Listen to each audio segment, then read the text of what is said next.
நிறைவு. வீர வணக்கம். நம் மொழி காக்க, இனம் காக்க, மண் காக்க, மானம் காக்க, இன்னுயிர் ஈந்த மாவீரர்கள் அனைவருக்கும் வீர வணக்கம், வீர வணக்கம், வீர வணக்கம், வீர வணக்கம்.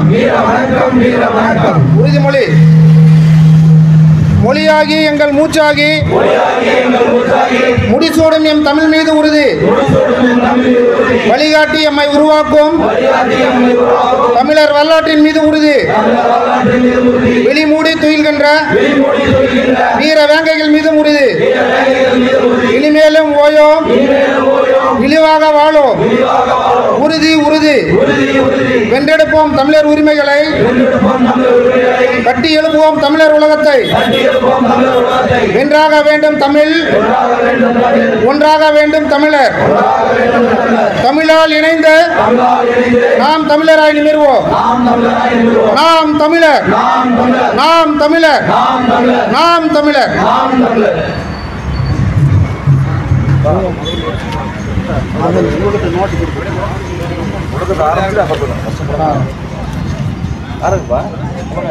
தமிழ்நாட்டில் நடைபெறுகின்ற தொடர் படுகொலைகள், சட்டம் ஒழுங்கு சீர்கேடு, கட்டுக்கடங்காத போதை கலாச்சாரம் மற்றும் மின்கட்டண உயர்வு ஆகியவற்றை கண்டித்து தற்பொழுது கண்டன முழக்கம் அரூர் தொகுதி செயலாளர் அறிவுக்குரிய சகோதரர் திலீப் அவர்கள் எழுப்புவார்கள். தமிழக அரசே, தமிழக அரசே, தமிழக அரசே, தமிழக அரசே, திமுக அரசே, சாக்கடிப்பது மின்சாரமா, சாக்கடிப்பது மின் கட்டணமா, சாக்கடிப்பது மின்சாரமா, சாக்கடிப்பது மின் கட்டணமா. திரும்ப பெரு, திரும்ப பெரு. மின் கட்டண உயர்வை உடனடியாக திரும்ப பெறு. வதைக்காதே, வதைக்காதே, மக்களை வதைக்காதே. திரும்ப பெறு, திரும்ப பெறு. மின் கட்டண உயர்வினை உடனடியாக திரும்ப பெறு. அதிக விலையில் மின்சாரம் வாங்காதே. மக்கள் வரிப்பணத்தை முறைகேடாக திருடாதே. மூடிடு, மூடிடு. மதுக்கடைகளை மூடிடு, மூடிடு, மூடிடு. மதுக்கடைகளை மூடிடு. வாழவிடு, வாழவிடு. மக்களை நிம்மதியாக வாழவிடு. வாழவிடு, வாழவிடு. மக்களை நிம்மதியாக வாழவிடு. ஒழித்திடு, ஒழித்திடு. கள்ளச்சாரத்தை ஒழித்திடு. ஒழித்திடு, ஒழித்திடு. கள்ளச்சாரத்தினை ஒழித்திடு. காப்பாத்திடு, காப்பாத்திடு. மக்கள் மடிகளை காப்பாத்திடு. காப்பாத்திடு, காப்பாத்திடு. மக்கள் மடிவதை காப்பாத்திடு. தடுத்திடு, தடுத்திடு. போதை பொருட்களை தடுத்திடு. காத்திடு, காத்திடு. இளைய தலைமுறையை காத்திடு. தடுத்திடு, தடுத்திடு. போதை பொருட்களை தடுத்திடு. காத்திடு, காத்திடு. இளைய தலைமுறையை காத்திடு. கள்ளசாராயம் ஆட்சியா, கருணாபுரமே சாட்சியா. கள்ளசாராயம் ஆட்சியா, கருணாபுரமே சாட்சியா. திராவிட மாடல் என்னாச்சு? மது விலக்கு என்னாச்சு? திராவிட மாடல் என்னாச்சு? மது விலக்கு என்னாச்சு? அரசே, அரசே, மதுவை விற்காதே. அரசே, அரசே, மதுவை விற்காதே. மக்களை கொள்ளாதே. மதுவை விற்காதே. மக்களை கொள்ளாதே கட்டுப்படுத்து சமூக விரோதிகளை தமிழ்நாட்டில் கட்டுப்படுத்து சீர்படுத்து சட்ட ஒழுங்கை சீர்படுத்து நடப்பது சட்டத்தின் ஆட்சியா சமூக விரோதிகள் ஆட்சியா நடப்பது சட்டத்தின் ஆட்சியா சமூக விரோதிகள் ஆட்சியா காவல்துறையை முடுக்கிவிடு கொடுங்குற்றங்களை தடுத்துவிடு காவல்துறையை முடுக்கிவிடு கொடுங்குற்றங்களை தடுத்துவிடு 3 ஆண்டு முறையற்ற திமுக ஆட்சியே கொலை வன்முறைகள் அதுவே சாட்சியே 3 ஆண்டு முறையற்ற திராவிட மாடல் ஆட்சியே கொலை வன்முறைகளை அதுவே சாட்சியே தினம் படுகொலைகள் திராவிட மாடல் சாதனைகள் தினம் படுகொலைகள் திராவிட மாடல் சாதனைகள் சட்ட ஒழுங்கு சீர்கேடு தமிழ்நாடு ஆகுது சுடுகாடு சட்ட ஒழுங்கு சீர்கேடு தமிழ்நாடு ஆகுது சீர்கேடு கொலையாளிகளை கைது செய் மக்கள் பாதுகாப்பை உறுதி செய் கொலையாளிகளை கைது செய் மக்கள் பாதுகாப்பை உறுதி செய் தடுத்திடு பாலியல் குற்றங்களை தடுத்திடு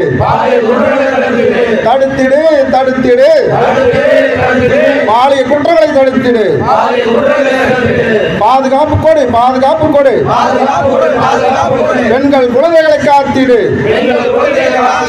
பாலியல் குற்றங்களை தடுத்திடு பெண்கள் குழந்தைகளை காத்திடு விடியா திராவிட மாடல் ஆட்சி கள்ள சாராய மரணங்களை சாட்சி விடியா திராவிட மாடல் ஆட்சி கள்ள சாராய மரணங்களை சாட்சி கூலிப்படை கலாச்சாரத்தை ஒழித்திடு சட்ட ஒழுங்கை சட்டம் ஒழுங்கை தமிழக அரசே காத்திடு எச்சரிக்கிறோம் இனிமேலும் இது போன்ற தீய செயல்கள் நடந்தால் படுகொலைகள் நடந்தால் சமூக விரோதிகள் தலை தூக்கினால் சீமான் தம்பிகள் எச்சரிக்கிறோம் விடமாட்டோம் இனிமேலும் தமிழ்நாட்டில் இது போன்ற செயல்பாடுகள் தொடர்ந்து நடத்தால் திராவிட மாடலை விடமாட்டோம் எச்சரிக்கிறோம் நாம் தமிழர் கட்சியின் தம்பிகள் நாங்கள் எச்சரிக்கிறோம் பிரபாகரனின் தம்பிகள் நாங்கள் எச்சரிக்கிறோம்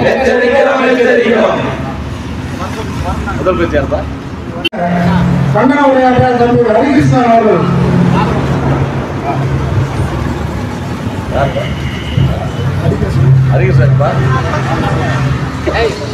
பாப்பா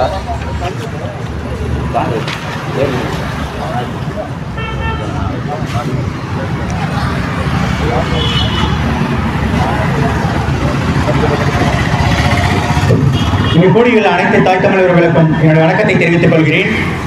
தமிழகத்தின் சட்ட ஒழுங்கு மேலும் கள்ளச்சாராயம் மின்சார கட்டண உயர்வு உள்ளிட்டவற்றை கண்டித்து நாம் தமிழர் கட்சியின் சார்பான கண்டன ஆர்ப்பாட்டம். முதலில் சட்ட ஒழுங்கு நாள்தோறும் விடியல் ஆட்சி என்கிறார்கள். விடிந்து நாளிதழை பார்த்தால் கொலை கொள்ளை வழிப்பறி இல்லாத ஒரு செய்தியும் ஒரு நாள் கூட இல்லை. இன்னைக்கு உட்பட எந்த நாளிதழ் எடுத்தாலும் கொலை இல்லாத நாளிதழ் இருக்கா? எந்த நாளிதழ் எடுத்தாலும் கொள்ளை வழிப்பறி இல்லாத நாளிதழ் இருக்கா? சட்ட ஒழுங்கு அந்த நிலைமையில் போயிட்டு இருக்கு. இதுக்கு முறையான நடவடிக்கைகளை எடுக்கணும். தொடர்ந்து மின்சார கட்டண உயர்வு ஏழை மக்களை நேரடியாக பாதிக்கிற ஒரு விஷயம். 100 யூனிட் மேலே இருக்குன்னா ஒரு 20 பைசா அவ்வளோதான் சொல்றாங்க. அந்த 20 பைசா அப்படின்றதும் அந்த ஒரு யூனிட் இருக்கு, ஒரு 100 யூனிட் 20 ரூபாய் அந்த ரேஞ்சில் வந்துடுது. 100 யூனிட் இலவசம் இருந்தாலும் 100 யூனிட் மேலே தான் ஒருத்தர் மின்சார பயன்பாடு இருக்கு. மின்சார கட்டணத்தை கடந்த 3 வருஷத்துல 3 முறை உயர்த்திருக்காங்க. இது மக்களை கடுமையா பாதிக்குது. மின்சார கட்டணம் அப்படின்றது, மின்சார கட்டணம்னா தொழிற்சாலைகள் இப்போ வாடகை வீட்டில் இருக்காங்க, அவங்கள வாடகை வசூலிக்கிற அந்த மக்கள்கிட்ட தான் வசூலிப்பாங்க. அந்த ஓனர்கள் நேரடியாக பாதிக்கப்பட மாட்டாங்க. அதை வசூலிக்கிறாங்க மக்கள்கள், வாடகை வீட்டில் வசிக்கிறவங்க, சின்ன சின்ன தொழில் நடத்துறவங்க, கைத்தறி வச்சிருக்கிறவங்க, நெசவு தொழில் செய்யறவங்க, சின்ன சின்ன தொழிற்சாலை சிறு குறு தொழிற்சாலை வச்சிருக்கிறவங்க, அவங்க கடுமையா பாதிக்குவாங்க. சரி, சமீபத்தில் கள்ளக்குறிச்சி எல்லாருக்கும் தெரியும், 60க்கும் மேற்பட்ட உயிர்கள் பலியா இருக்கு. கம்ப்ளீட்டான ஒரு லா அண்ட் ஆர்டர் கொலாப்ஸ். அங்க இருக்கிற காவல்துறை உயர் அதிகாரிகளையோ இல்ல அந்த குறிப்பிட்ட மாவட்ட ஆட்சியரையோ மாற்றினால் தீர்வு கிடைச்சிருமா? இது யாரோட குறை? இது யாருடைய கவனக்குறைவு? இது அரசுடைய கவனக்குறைவு. அரசு முறையா அந்த பகுதிகளில் கண்காணிச்சு கள்ளச்சாராய மரணங்களை தடுத்திருக்கணும், முன்கூட்டியே தடுத்திருக்கணும். ஒரு 3 விஷயம் இருக்கு. ஒண்ணு, வருமுன் காப்பம் இருக்கு, அட்லீஸ்ட் வரும்போது காப்பம் இருக்கு, அட்லீஸ்ட் வந்த பின் காப்பம் இருக்கு. இது 3மே இந்த அரசு செய்யல. வருமுன் காப்பம், அதாவது அந்த கள்ளச்சாராய விநியோகிக்கு முன்னாலே விற்பனைக்கு முன்னாலேயே கண்காணிச்சு முறைய நடவடிக்கை வருமுன் காப்பம். சரி, வரும்போது காப்பம், இது குறித்து புகார்கள் வந்திருக்கும். அந்த புகார்கள் வரும்போது நடவடிக்கை இருந்தா வரும்போது காப்பம். சரி, வந்த பின் காப்பம். இனிமேலாவது தமிழ்நாடு முழுக்க முறையா கண்காணிச்சு கள்ளச்சாரிங்க கள்ளச்சாரி விற்பனை பண்ணவங்கள முறையா கடுமையான நடவடிக்கை எடுத்து இது பண்ணாங்களா? அதுவும் இல்லை, சமாளிப்போம். அந்த சமாளிக்கிறதா பார்த்துட்டு இருக்காங்க. முடிஞ்ச வரையும் அரசுக்கு வர எதிர்மறையான செய்திகளை ஊடகங்கள் தடுக்கிறது, சமூக வலைதளங்களை பதிவு போடுறவங்களை இரும்புக்கரம் கொண்டு அடுக்கிறது. உதாரணம் சொல்றேன், கொலை பண்றவனே விட்டுறாங்க, கொள்ளடிக்கிறவனே விட்டுறாங்க, பெரிய கலாச்சாரம் பண்றவங்களை கூட இது பண்ணலாம். ஆனா சமூக வலைதளம் மீன் போட்டாலோ இல்ல அரசுக்கு எதிராக சின்ன சின்ன கேள்விகள் எழுப்பினாலோ அவங்க இரும்புக்கரம் கொண்டு அடுக்கிறாங்க. இந்த மாதிரி விஷயங்கள் அங்கே நடந்துட்டு இருக்கு. இதை குறைக்கணும். இதை ஸ்டாலின் அவர்கள் மாவட்டத்தினுடைய நாம் தமிழர் கட்சி பொறுப்பாளர்கள் தமிழகத்தில் நடைபெற்றுக் கொண்டிருக்கும் இந்த அறநிலையை கண்டித்து தருமபுரி மாவட்டத்தினுடைய தலைநகரில் தலைமை தாங்கி நடத்தி கொடுக்க நடந்து கொண்டிருக்கும் மாநிலத்தினுடைய பொதுப்படை பாசனை செயலாளர் அருமை அண்ணன் அண்ணா செந்தில்நாதன் அவர்கள் மற்றும் ஏனைய நாம் தமிழர் கட்சி பொறுப்பாளர்களுக்கு முதல் வணக்கத்தை தெரிவித்துக் கொண்டு, வழக்கமாக நாட்டில் நடைபெற இருக்கின்ற அனைத்து நிகழ்வுகளுக்கும் ஆட்சியாளர்கள்தான் காரணம் என்று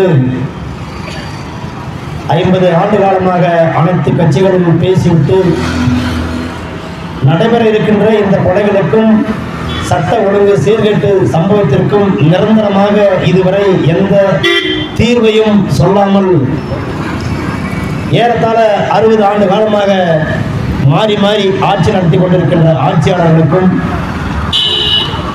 நாங்கள் தான் இந்த ஆட்சியை தாங்கி பிடித்துக் கொண்டிருக்கிறோம், ஆட்சிக்கு முற்றும் முழுவதுமான ஒத்துழைப்பை தந்து கொண்டிருக்கிறோம் என்ற எதிர்கட்சிகளுக்கும் கூட இருக்கும் கூட்டணி கட்சிகளையும் வழக்கமாக விமர்சித்துவிட்டு நாங்கள் கடந்து செல்ல விரும்பவில்லை.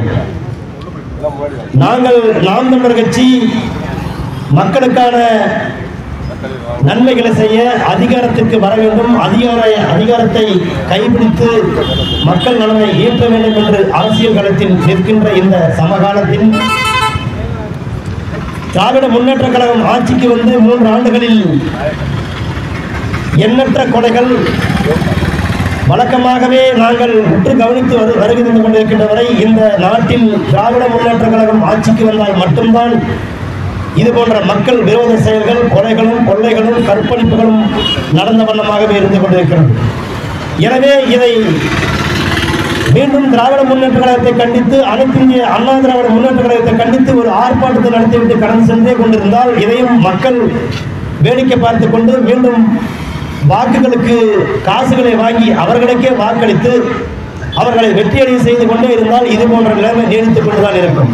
எனவே தமிழகத்தில் ஆட்சி மட்டும் மாறக்கூடாது, அடிப்படை அரசியல் அமைப்பு மாற்றமே வர வேண்டும் என்று எண்ணிதான் நாம் தமிழர் கட்சி ஒவ்வொரு தேர்தலிலும் இவர்களோடு கைகோர்க்காமல் களத்தில் நின்று உங்களை நம்பி நின்று கொண்டிருக்கிறோம்.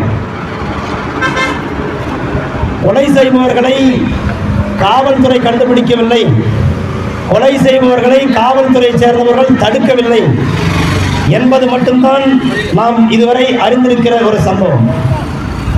ஆனால் இந்த நாட்டில், இந்த உலக நாட்டில் ஸ்காட்லாந்து யாருக்கு இணையாக போலீஸ் தமிழ்நாடு காவல்துறை என்பதை நாம் அறிந்திருக்கிறோம்.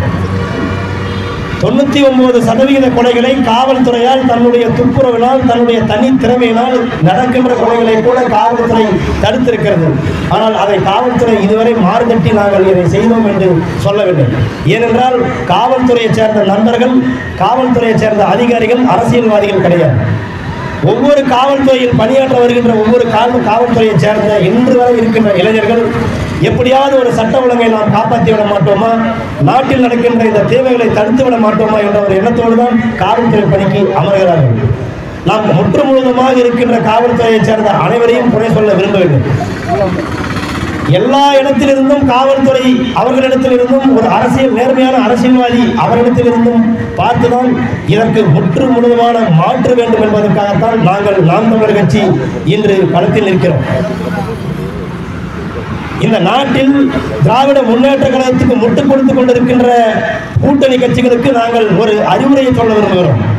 நீங்கள் பல வலைவழி தளங்களில், பல காணொலி காட்சிகளில் நீங்கள் சொல்லுகிறீர்கள், இன்று திராவிட மாடல் ஆட்சி நிற்கின்றது என்றால் நாங்கள் உங்களுக்கு வாக்கு செலுத்தியதால் தான், எங்கள் அமைப்பை சேர்ந்த வாக்காளர்கள் உங்களுக்கு வாக்கு செலுத்தியால் தான் நிற்கிறது என்று நீங்கள் சொல்கிறீர்களே. உண்மையிலேயே உங்களுக்கு அது போன்ற ஆற்றல் இருந்தால், அது போன்ற திறமை இருந்தால், இன்று ஆம்ஸ்ட்ராங்கை வெட்டி கொலை செய்த அன்றே நீங்கள் அந்த கூட்டணியை விட்டு விலகி இருக்க வேண்டும். ஆனால் கூட்டணியை விட்டு விலகுவதற்கு நீங்கள் தந்திரமாக பேசுகிறார்கள் பல அரசியல்வாதிகள் என்று சொல்கிறீர்கள். இன்னொன்று கேட்டார் அண்ணன் திருமாவளவன் அவர்கள், உனக்கு பாஜகவும் வேண்டாம், காங்கிரஸ் வேண்டாம், திமுகவும் வேண்டாம், அதிமுகவும் வேண்டாம், தனியார் நின்று என்ன புடுங்க போறேன். நீங்கள் கூட்டணி வைத்திருந்தான் இப்ப கள்ளக்குறிச்சியில் 40 உயிரை புடுங்கியிருக்கிறீர்கள். நீங்கள் கூட்டணி வச்சுதான் ஒரு தேசிய தலைவர்களுடைய ஆம்ஸ்ட்ராங்குடைய கொலையை தடுக்க முடியாத வேடிக்கை பார்த்து புடுங்கி இருக்கிறீர்கள். நாங்கள் கூட்டணி வைக்காமலே தனித்து நின்று இன்று தனித்த பெரும்பான்மையோடு தமிழகத்தில் தமிழக மாநில அந்தஸ்து பெற்ற கட்சியாக வளர்ந்திருக்கிறோம் என்பதை உணருங்கள். இதே போன்று நாம் தமிழர் கட்சி முச்சந்தியில் நின்று கத்திக்கொண்டு சென்று விடாது. நாங்கள் கொலை செய்வதை தடுங்கள், கொலை செய்த குற்றவாளிகளை பிடித்து தூக்கிலிடுங்கள், சுட்டுக் கொள்ளுங்கள் என்று சொல்லப் போவதில்லை. அதை நீங்கள் செய்து கொண்டுதான் இருக்கிறீர்கள். ஆனால் இந்த கொலை செய்கின்ற கூலிப்படையினராகிய நீங்களும், உங்களுக்கும் ஒரு குடும்பம் இருக்கிறது.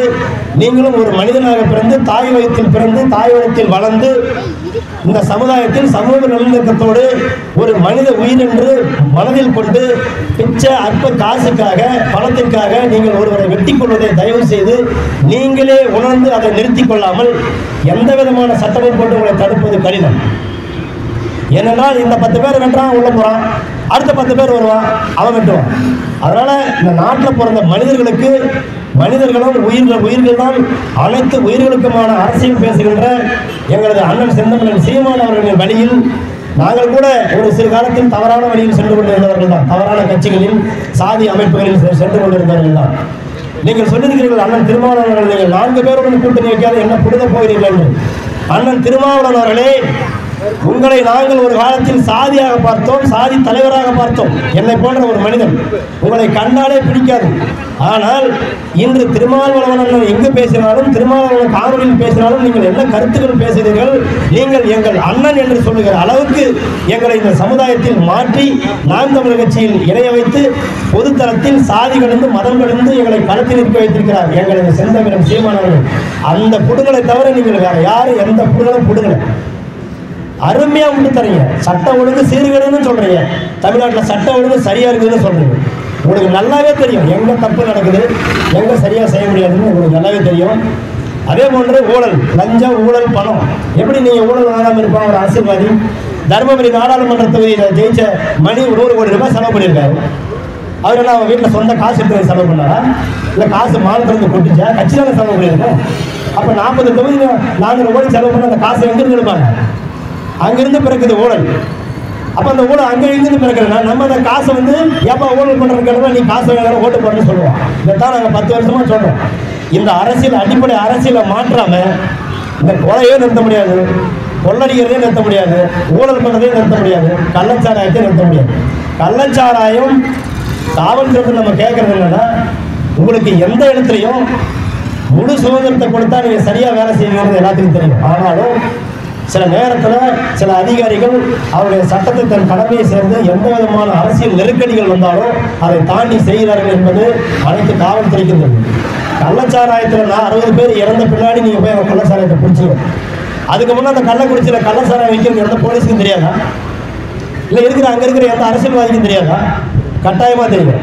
அந்த கள்ளச்சாராயத்தில் 60 பேர் செத்த பின்னாடி இப்போ தருமபுரியில் கள்ளச்சாராயம் எல்லாம் இருந்தா, இல்லை தருமபுரி சுற்றி உள்ள கிராம பகுதியில் கள்ளச்சாராயம் எல்லாம் இருந்தா, எல்லா இடத்துலையும் சாராயம் விற்கிறதுன்றது எல்லாத்துக்கும் தெரியும்.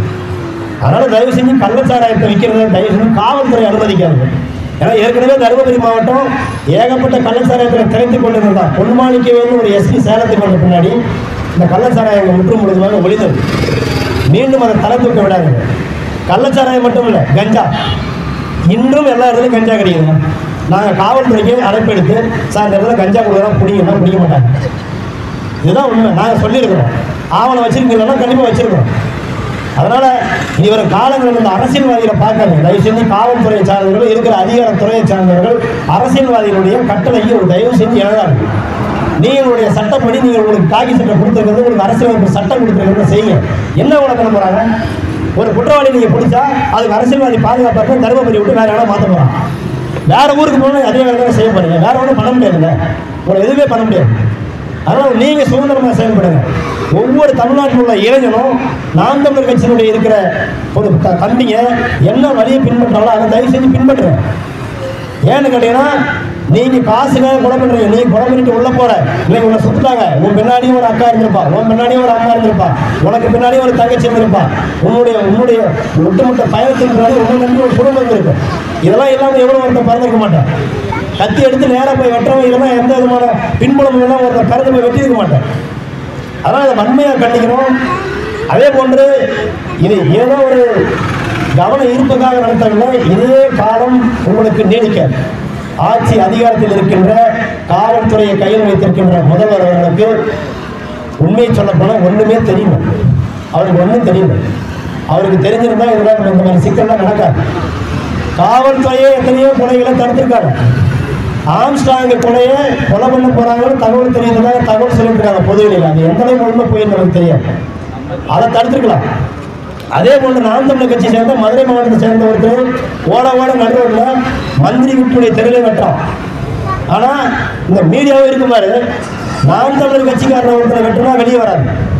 ஏன் ஆம்ஸ்ட்ராங் வெட்டினது மட்டும் வெளியே வந்துச்சுன்னா, மாயாவதி அவர்கள் தமிழகத்துக்கு வர்றாங்க. நேஷனல் மீடியா நாளைக்கு உலகம் பூராத்தையும் இதை பரப்புவோம். இப்போ இங்கே இருக்கிற தமிழ்நாட்டு மீடியா நமக்கு போடலாம் அவமானதுனால தான் ஆம்ஸ்ட்ராங் கொலை கூட இந்த மீடியாக்கள் போட்டாலே தவிர மற்றபடி இந்த மீடியாக்களுக்கு சமூக அக்கறையும் மக்களுடைய நல அக்கறையும் எதுவுமே கிடையாது. இதே பாருங்கன்னா யோசனை பண்ணி பாருங்க. ஒரு அதிகாரி தவறு செஞ்சா, ஒரு காவல்துறை அதிகாரி தவறு செஞ்சா, எங்கேயாவது ஒரு மீடியா ஏதாவது ஒரு மூலையில் எங்கேயா தெரியாமல் தவறு செஞ்சிருந்தா கூட மீடியா போட்டுருவாங்க, தூக்கி போடுவாங்க. அதனால் மீடியாவும் சமூக அக்கறை வேணும். நாம் தமிழர் கட்சி காலத்திற்கும் களத்தில் நின்று போராட்டம் மட்டுமே செய்ய போறதில்ல. வருகின்ற 2026 நாம் தமிழர் கட்சியை சுற்றி தான் அரசியல். நாம் தமிழர் கட்சி சட்டமன்றத்தில் காணுன்றது உறுதி.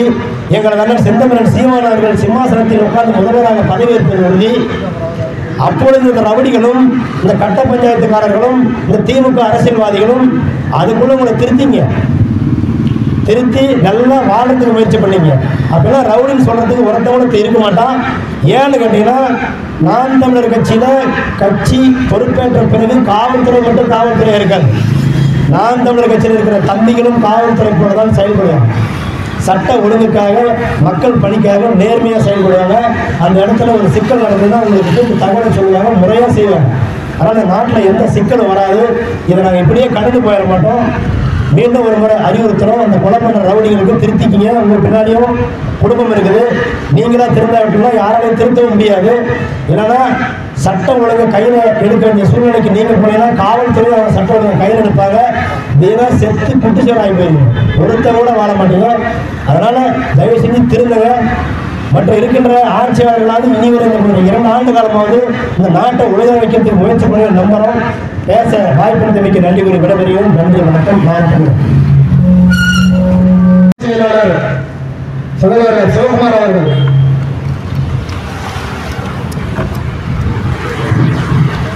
தாய் தமிழ் போர்களுக்கு புரட்சிகர காலை வணக்கம். தமிழ்நாடு முழுக்க இன்று அனைத்து தலைநகரங்களிலும் நாம் தமிழர் கட்சியின் கண்டன போராட்டங்கள் வெடித்து இருக்கிறது. இங்க இந்த திராவிட ஆட்சி ஆக சிறந்த ஆட்சி அப்படின்னு அவங்க உங்களை நம்ப வைக்கிறாங்க. அது என்ன அடிப்படையில் பண்றாங்கன்னு கவனிச்சு பார்த்தீங்கன்னா, சட்ட ஒழுங்கு, கொலை கொள்ளை, தினசரி தொலைக்காட்சியை திறந்தீங்கன்னா 5 நிமிஷத்துக்கு ஒரு தடவை ஒரு இடத்துல கொலை நடந்திருக்கு, அது கண்ட இடத்துல திருட்டுத்தனம் நடந்துட்டு இருக்குது. இது கண்டிக்கிறதுக்கு இந்த காவல்துறை வேலை பார்க்குதானே ஒரு சந்தேகத்தில் எழுப்புது. அண்ணன் சகோதரர் சொன்னாரு, ஸ்காட்லாந்து போலீஸ்க்கு இணையான காவல்துறை தமிழ்நாடு காவல்துறை இந்தியாவிலே அப்படின்னு சொல்லப்பட்டது. இன்னைக்கு அந்த நம்பிக்கையெல்லாம் செத்து குளித்தோண்டி புதைக்கப்பட்டாச்சு திராவிட மாடல் ஆட்சியில. ஒரு இதுல மதுரையில நாம் தமிழர் கட்சி நிர்வாகியை கொலை பண்றாங்க. பிடிஆர் தியாகராஜன் அமைச்சர் இருக்கிற அந்த பகுதி, குடியிருப்பு பகுதி, அப்ப அந்த பகுதிக்கே ஒரு பாதுகாப்பு இல்ல. இங்க சராசரி மக்கள் எந்த இடத்துல இங்க பாதுகாப்பா பயணிக்க முடியும்? இங்க மக்களுக்காக குரல் கொடுக்கறனா நாளைக்கு இந்த இடத்துல உயிரோடு இருப்பானது எந்த உத்தரவாதமும் இல்ல. இது ஆட்சி, இது நல்ல ஆட்சி, திராவிட ஆட்சி. கொடுத்துடலாம், கின்னஸ் ரெக்கார்டே கொடுக்கலாம். கள்ளச்சாராய அரசு கின்னஸ் ரெக்கார்டு கொடுக்கலாம் தமிழ்நாட்டில். நிர்வாக சீர்கேடை கொண்டு போய் ஒரு பைத்தியக்காரங்க ஆட்சியை கொடுத்தது வகையான ஒரு ஆட்சியை கொடுத்ததுன்னா திராவிட அரசியல் தவிர வேற எதுவும் கிடையாது. இதையும் இந்த மக்கள் பார்த்துட்டு வேடிக்கை பார்த்துட்டு இருக்கிறோம். வேற வழி, போராடுனா போதும், பிடிச்சி உள்ள போட்டுருவோம். ஒரே ஒரு யூடியூப் காணொலியில எதையாவது ஒன்று பேசிட்டா போதும், முதல்ல கைது பண்ணி உள்ள போட குண்டாசல தான் போடுவோம், சாதாரணமா போட மாட்டோம். இங்க மக்கள் போராட்டம் எங்கேயாவது முடக்கி அமுக்கி போட்டு புள்ளித்தோடி புதைச்சிடணும். இதுதான் நடக்குது. இது ஆட்சி, திராவிட ஆட்சி. கேடு கெட்ட ஆட்சி கொடுத்துட்டு இருக்குது இந்த திராவிட ஆட்சி, கேடு கெட்ட ஆட்சி. கள்ளச்சாராய ஆட்சிக்கு பேர் போன அரசா மாறி போச்சு. இது எல்லாம் தெரிஞ்சுதான் நடக்குது, தெரியாமலாம் இல்ல. மணல் கொள்ளையிலிருந்து ஏராளமான கொள்ளைகள் தமிழ்நாட்டில் நடக்குது. இது அவர்களுக்கான ஆட்சி, அவங்க குடும்ப சொத்துக்கான ஆட்சி. ஆம்சாங் கொலைன்னு ஒன்று நடந்திருக்கு. ஒரு வாரமா ஒரு மாதமா கிட்டத்தட்ட என்ன நடந்ததோ அன்னையிலிருந்து இன்னை வரைக்கும் தொலைக்காட்சியில ஊடகத்துல போட்டுட்டே இருக்கிறீங்க. எல்லா செய்தியும் பாருங்க, தொடர்கா போட்டுட்டே இருக்கப்படுது. ஆனா இதே நாம் தமிழர் கட்சி மதுரையில ஒரு துணை செயலாளரை கொலை செய்திருக்கிறான், வெட்டி கொலை. இதை கவனிச்சிருக்க எந்த செய்தியிலாவது தொடர்ச்சியா வந்துட்டு இருக்குதா? தமிழ்நாட்டில் இது எவ்வளவு பெரிய கட்சின்னு யாருக்கா தெரியுமா? தமிழ்நாட்டில் உண்மையா சொல்ல போனா தமிழ்நாட்டில் நாம் தமிழர் கட்சி தான் முதன்மை கட்சி. இந்த இடத்துல இந்த மண்ணுக்கு மக்களுக்கு இந்த அரசியல் இந்த தேர்தல் ஆணையம் வெளியிட்ட அடிப்படையில் நாம் தமிழர் கட்சி தான் தனித்து நின்று வாக்குச்சதவீதத்தில் உயர்வு இருக்கு. இந்த திமுக அதிமுக போன்ற பெருங்கட்சி எல்லாம் கூட இந்த கூட்டணி மூலமா தான் இந்த வாக்கு சதவீதம் வச்சிருக்கு. நாம் தமிழர் கட்சி வச்சிருக்க சதவீதமே வேற. அப்படியான ஒரு கட்சியில ஒரு நிர்வாகி கொலை பண்றான்னா அதை வேடிக்கை பார்க்குது இந்த அரசு. எந்த ஒரு கண்டனம் இல்லை, எந்த ஒரு கருத்தும் இல்லை. சராசரி மக்கள் போராடுனா கொலை செய்யப்படுவான் அப்படிங்கறத இங்க உறுதி செய்றீங்களா? இது மிரட்டல். ஆனா இது சாதாரண இது பிரபாகரன் பிள்ளைகள், நாங்கள் இது சாதாரணமா விட போறது இல்ல. எல்லாத்தையும் கண்டிச்சுதான் தமிழ்நாடு முழுக்க ஒரு போராட்டம் நடந்துட்டு இருக்குது. இது எந்த ஊடகமும் காட்டுதோ இல்லையோ, மக்களுக்கு தெரியப்படுத்த வேண்டிய கடமை எங்களுக்கு இருக்குது, நாங்க காட்டுவோம். இதே நீடிச்சு போச்சுன்னா கண்டிப்பா இதுக்குண்டான தீர்வு கண்டிப்பா நீங்க பாப்பீங்க. ஆட்சி மாற்றம் கண்டிப்பா வரும். நீங்கள் ஆட்சி வாக்கு பெற்றெல்லாம் வாங்கல, விலை கொடுத்து தான் வாங்குறீங்க. நல்லா கவனிச்சுக்கோங்க. மக்கள் கொந்தளிச்சான்னா என்னைக்கு வேணாலும் இந்த ஆட்சி தலை கீழே குப்புற விடும். எதில் எடுத்தாலும் ஊழல். மின்கட்டணமா? எதுக்கு இந்த மின்கட்டண உயர்வு? அந்த 20 பைசா மின்கட்டணம் உயர்த்தி நீங்க மக்களுக்கு என்ன பண்ண போறீங்க? அங்க வாங்குற மின்சாரத்தை வாங்கி கூடுதல் விலைக்கு வாங்கி நீங்க கொள்ளை தானே அடிக்கிறீங்க. எளிய மக்களுக்கு மாற்று திட்டங்கள் ஏராளமா இருக்கு. மின்சாரத்தை தயாரிக்கிறதுக்கு மாற்று திட்டம் நாம் தமிழர் கட்சி வரையறையில வெளியிட்டு இருக்குது. இதே பார்த்தா தெரிஞ்சுக்கலாம். அது கிடையாது. வாங்கணும், கூடுதல் விலைக்கு வாங்கணும், கொள்ளையடிக்கணும், நீங்க சாப்பிடணும், உங்க குடும்பம் நல்லா இருக்கணும். இதுதான் உங்க ஆட்சி முறையில் இருக்கிற அதிகாரத்தில் இருக்கிற நீங்கள் சிறப்பாக இருக்கணும். மக்கள் நடுத்தருவில் நின்று பிச்சை எடுக்கணும். இதுதான் உங்களுக்கு தேவை. இந்த மின்கட்டண உயர்வு யாரையெல்லாம் பாதிக்குது நல்லா யோசிச்சு பாருங்க. பெரும் பணக்காரர்களை பாதிக்குதா? 2000 கட்டுறவங்க 1000 கட்டிட்டு போயிட்டே இருப்பான், அவனுக்கு பிரச்சனை இல்லை. இங்க ஒவ்வொருத்தர் 100 ரூபா கட்ட இடத்துல 120 ரூபா 150 கட்டும் போது அவன் வழி எழுப்பும். ஒவ்வொரு உழைப்பாளிக்கும் எவ்வளவு ஒரு பிரச்சனை. அடித்தட்டு மக்கள் எல்லாருக்குமே தெரியும் ஒவ்வொரு இடத்துலையும் மின்சார கட்டணங்கள் எந்த அளவு பாதிப்பு ஏற்பட்டிருக்குன்னு. இதுல மின்கட்டண உயர்வு ஒரே 3 ஆண்டு ஆட்சியில 3 தடவை ஏற்றுவோம். இப்ப அடுத்து தொடர்ச்சியா எல்லாத்திலையும் ஏத்துங்க. மக்கள் போராடிட்டே இருக்கணும். இந்த பிரச்சனையை முடியறதுக்குள்ளேயே இன்னொரு பிரச்சனை கிளப்பி விடுவீங்க, நாங்க அதுக்கும் போராடணும். இப்ப மக்களுக்கு போராடுறது தான் எங்க வேலை. உங்களுக்கு நல்லாட்சி கொடுக்கறதுக்குள்ள இங்க என்ன நடக்குன்னு தெரியாது.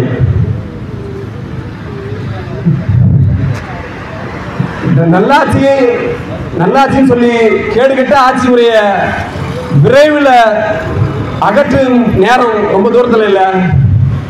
இந்த நாம் தமிழர் கட்சியின் கண்டன ஆர்ப்பாட்டத்தை முன்னேற்றி வரும் உறவு என இருக்கும். நன்றி. அடுத்ததாக மேலும் ஒரு கண்டன முழக்கம் எடுத்த பாலக்கோடு தொகுதி செயலாளர் திருநீலகண்டன். ஆம்ஸ்டாங் படுகொலையை கண்டிக்கின்றோம். பாலசுப்ரமணியத்தின் படுகொலையை கண்டிக்கின்றோம். கூலிப்படை ரவுடிகளுக்கும் போதை மருந்து கும்பலுக்கும் அடைக்கலம் கொடுத்த பிஜேபியை கண்டிக்கின்றோம். மரணம் இல்லை, மரணம் இல்லை, போராளிகளுக்கு மரணம் இல்லை. மக்கள் வாக்கு இல்லாமல் ஜார்ஜ் கோட்டை கிடைக்குமா?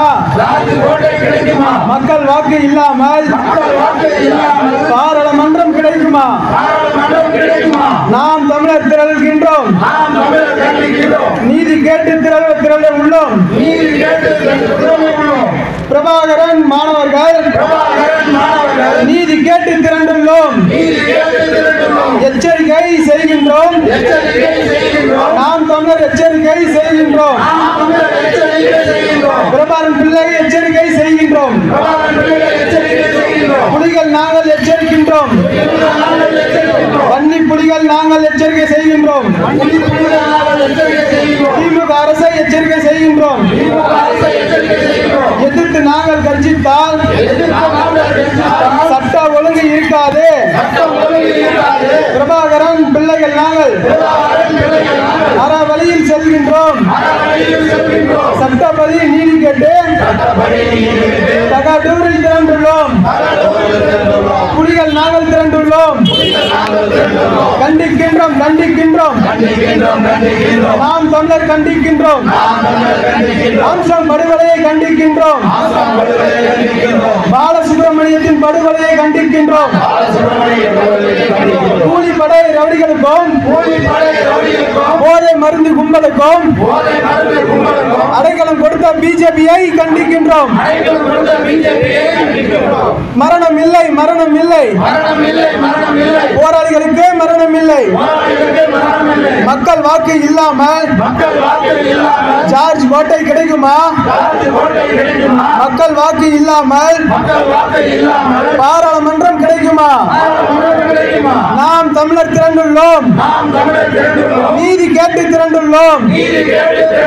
பிரபாகரன் மாணவர்கள் நீதி கேட்டு திரண்டுள்ளோம். எச்சரிக்கை செய்கின்றோம். நாம் தமிழர் எச்சரிக்கை செய்கின்றோம். பிரபாகரன் பிள்ளை எச்சரிக்கை செய்கின்றோம். புலிகள் நாங்கள் எச்சரிக்கின்றோம். வன்னி புலிகள் நாங்கள் எச்சரிக்கை செய்கின்றோம். திமுக அரசை எச்சரிக்கை செய்கின்றோம். எதிர்த்து நாங்கள் கர்ஜித்தால் சட்ட ஒழுங்கு இருக்காது. பிரபாகரன் பிள்ளைகள் நாங்கள் அற வழியில் செல்கின்றோம். சட்டப்படி நீதி கேட்டு தகடூரில் திரண்டுள்ளோம். புலிகள் நாங்கள் திரண்டுள்ளோம்.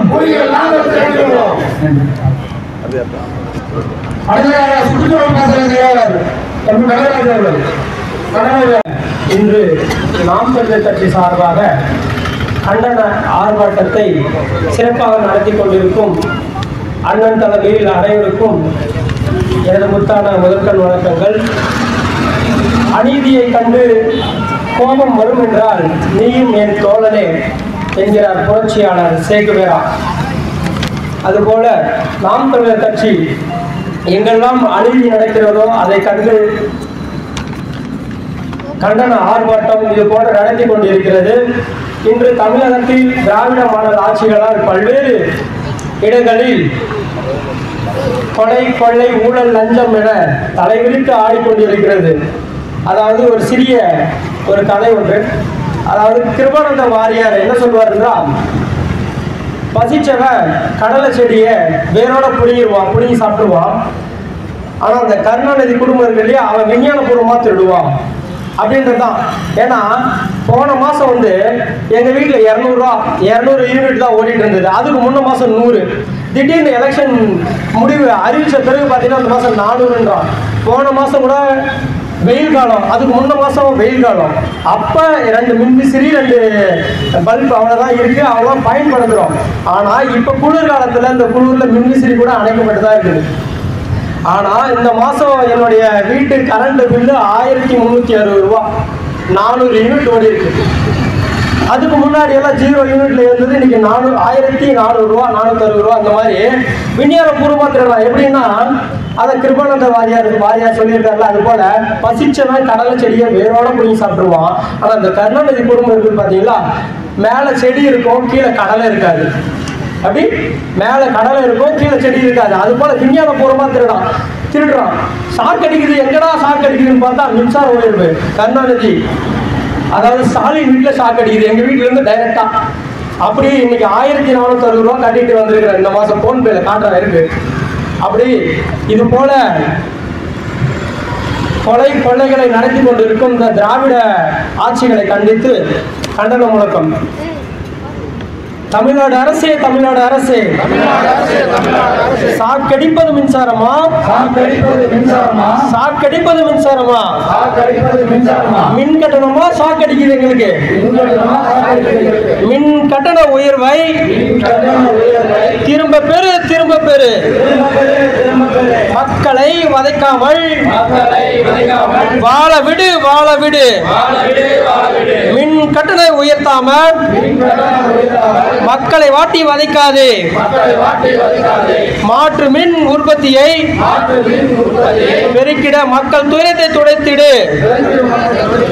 திமுக விலையில் மின்சாரம் வாங்காதே, அதிக விலையில் மின்சாரம் வாங்காதே. மக்கள் வரிப்பணத்தில் முறைகேடு செய்யாதே. மது கடைகளை மூடிடு, மக்களை நிம்மதியாய் வாழவிடு. கள்ளை சாராயத்தை ஒழித்திடு, மக்கள் மனிதனை தடுத்திடு. போதை பொருட்களை தடுத்திடு, இளைய தலைமுறை காத்திடு. கள்ள சாராய ஆட்சியை கருணாபுரமே சாட்சி. திராவிட மாடல் அண்ணாச்சி, மது விலக்கு எண்ணாச்சி. அரசு மதுவை விற்காதே, அப்பாவி மக்களை கொள்ளாதே. சமூக விரோதிகளை கட்டுப்படுத்து, சட்டம் ஒழுங்கை சீர்படுத்து. நடப்பது சத்தியத்தின் ஆட்சியா, சமூக விரோதிகளின் ஆட்சியா? காவல்துறையை முடக்கிடு, கொடும் குற்றங்களை தவிர்த்திடு. 3 ஆண்டு முறையற்ற திமுக ஆட்சி, கொள்ளை வன்முறைகளை சாட்சி. தினம் தினம் படுகொலைகள், திராவிட மாடல் சாதனையா? சட்டம் ஒழுங்கு சீர்கேடு, தமிழ்நாடு ஆகுது சுடுகாடு. கொலையாளிகளை கைது செய், மக்கள் பாதுகாப்பை உறுதி செய். பாலியல் குற்றங்களை தடுத்திடு,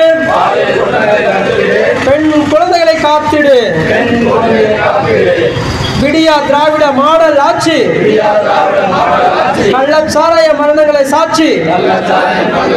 கூலிப்படை கள்ளச்சாராயத்தை ஒழித்திடு, ஒழித்திடு. சட்டம் ஒழுங்கை காத்திடு. நன்றி, வணக்கம். நாம் தமிழர். அடுத்ததாக பாதுகாப்பு தொகுதி பொறுப்பாளர் சகோதரர் மாயக்கண்ணன் அவர்கள்.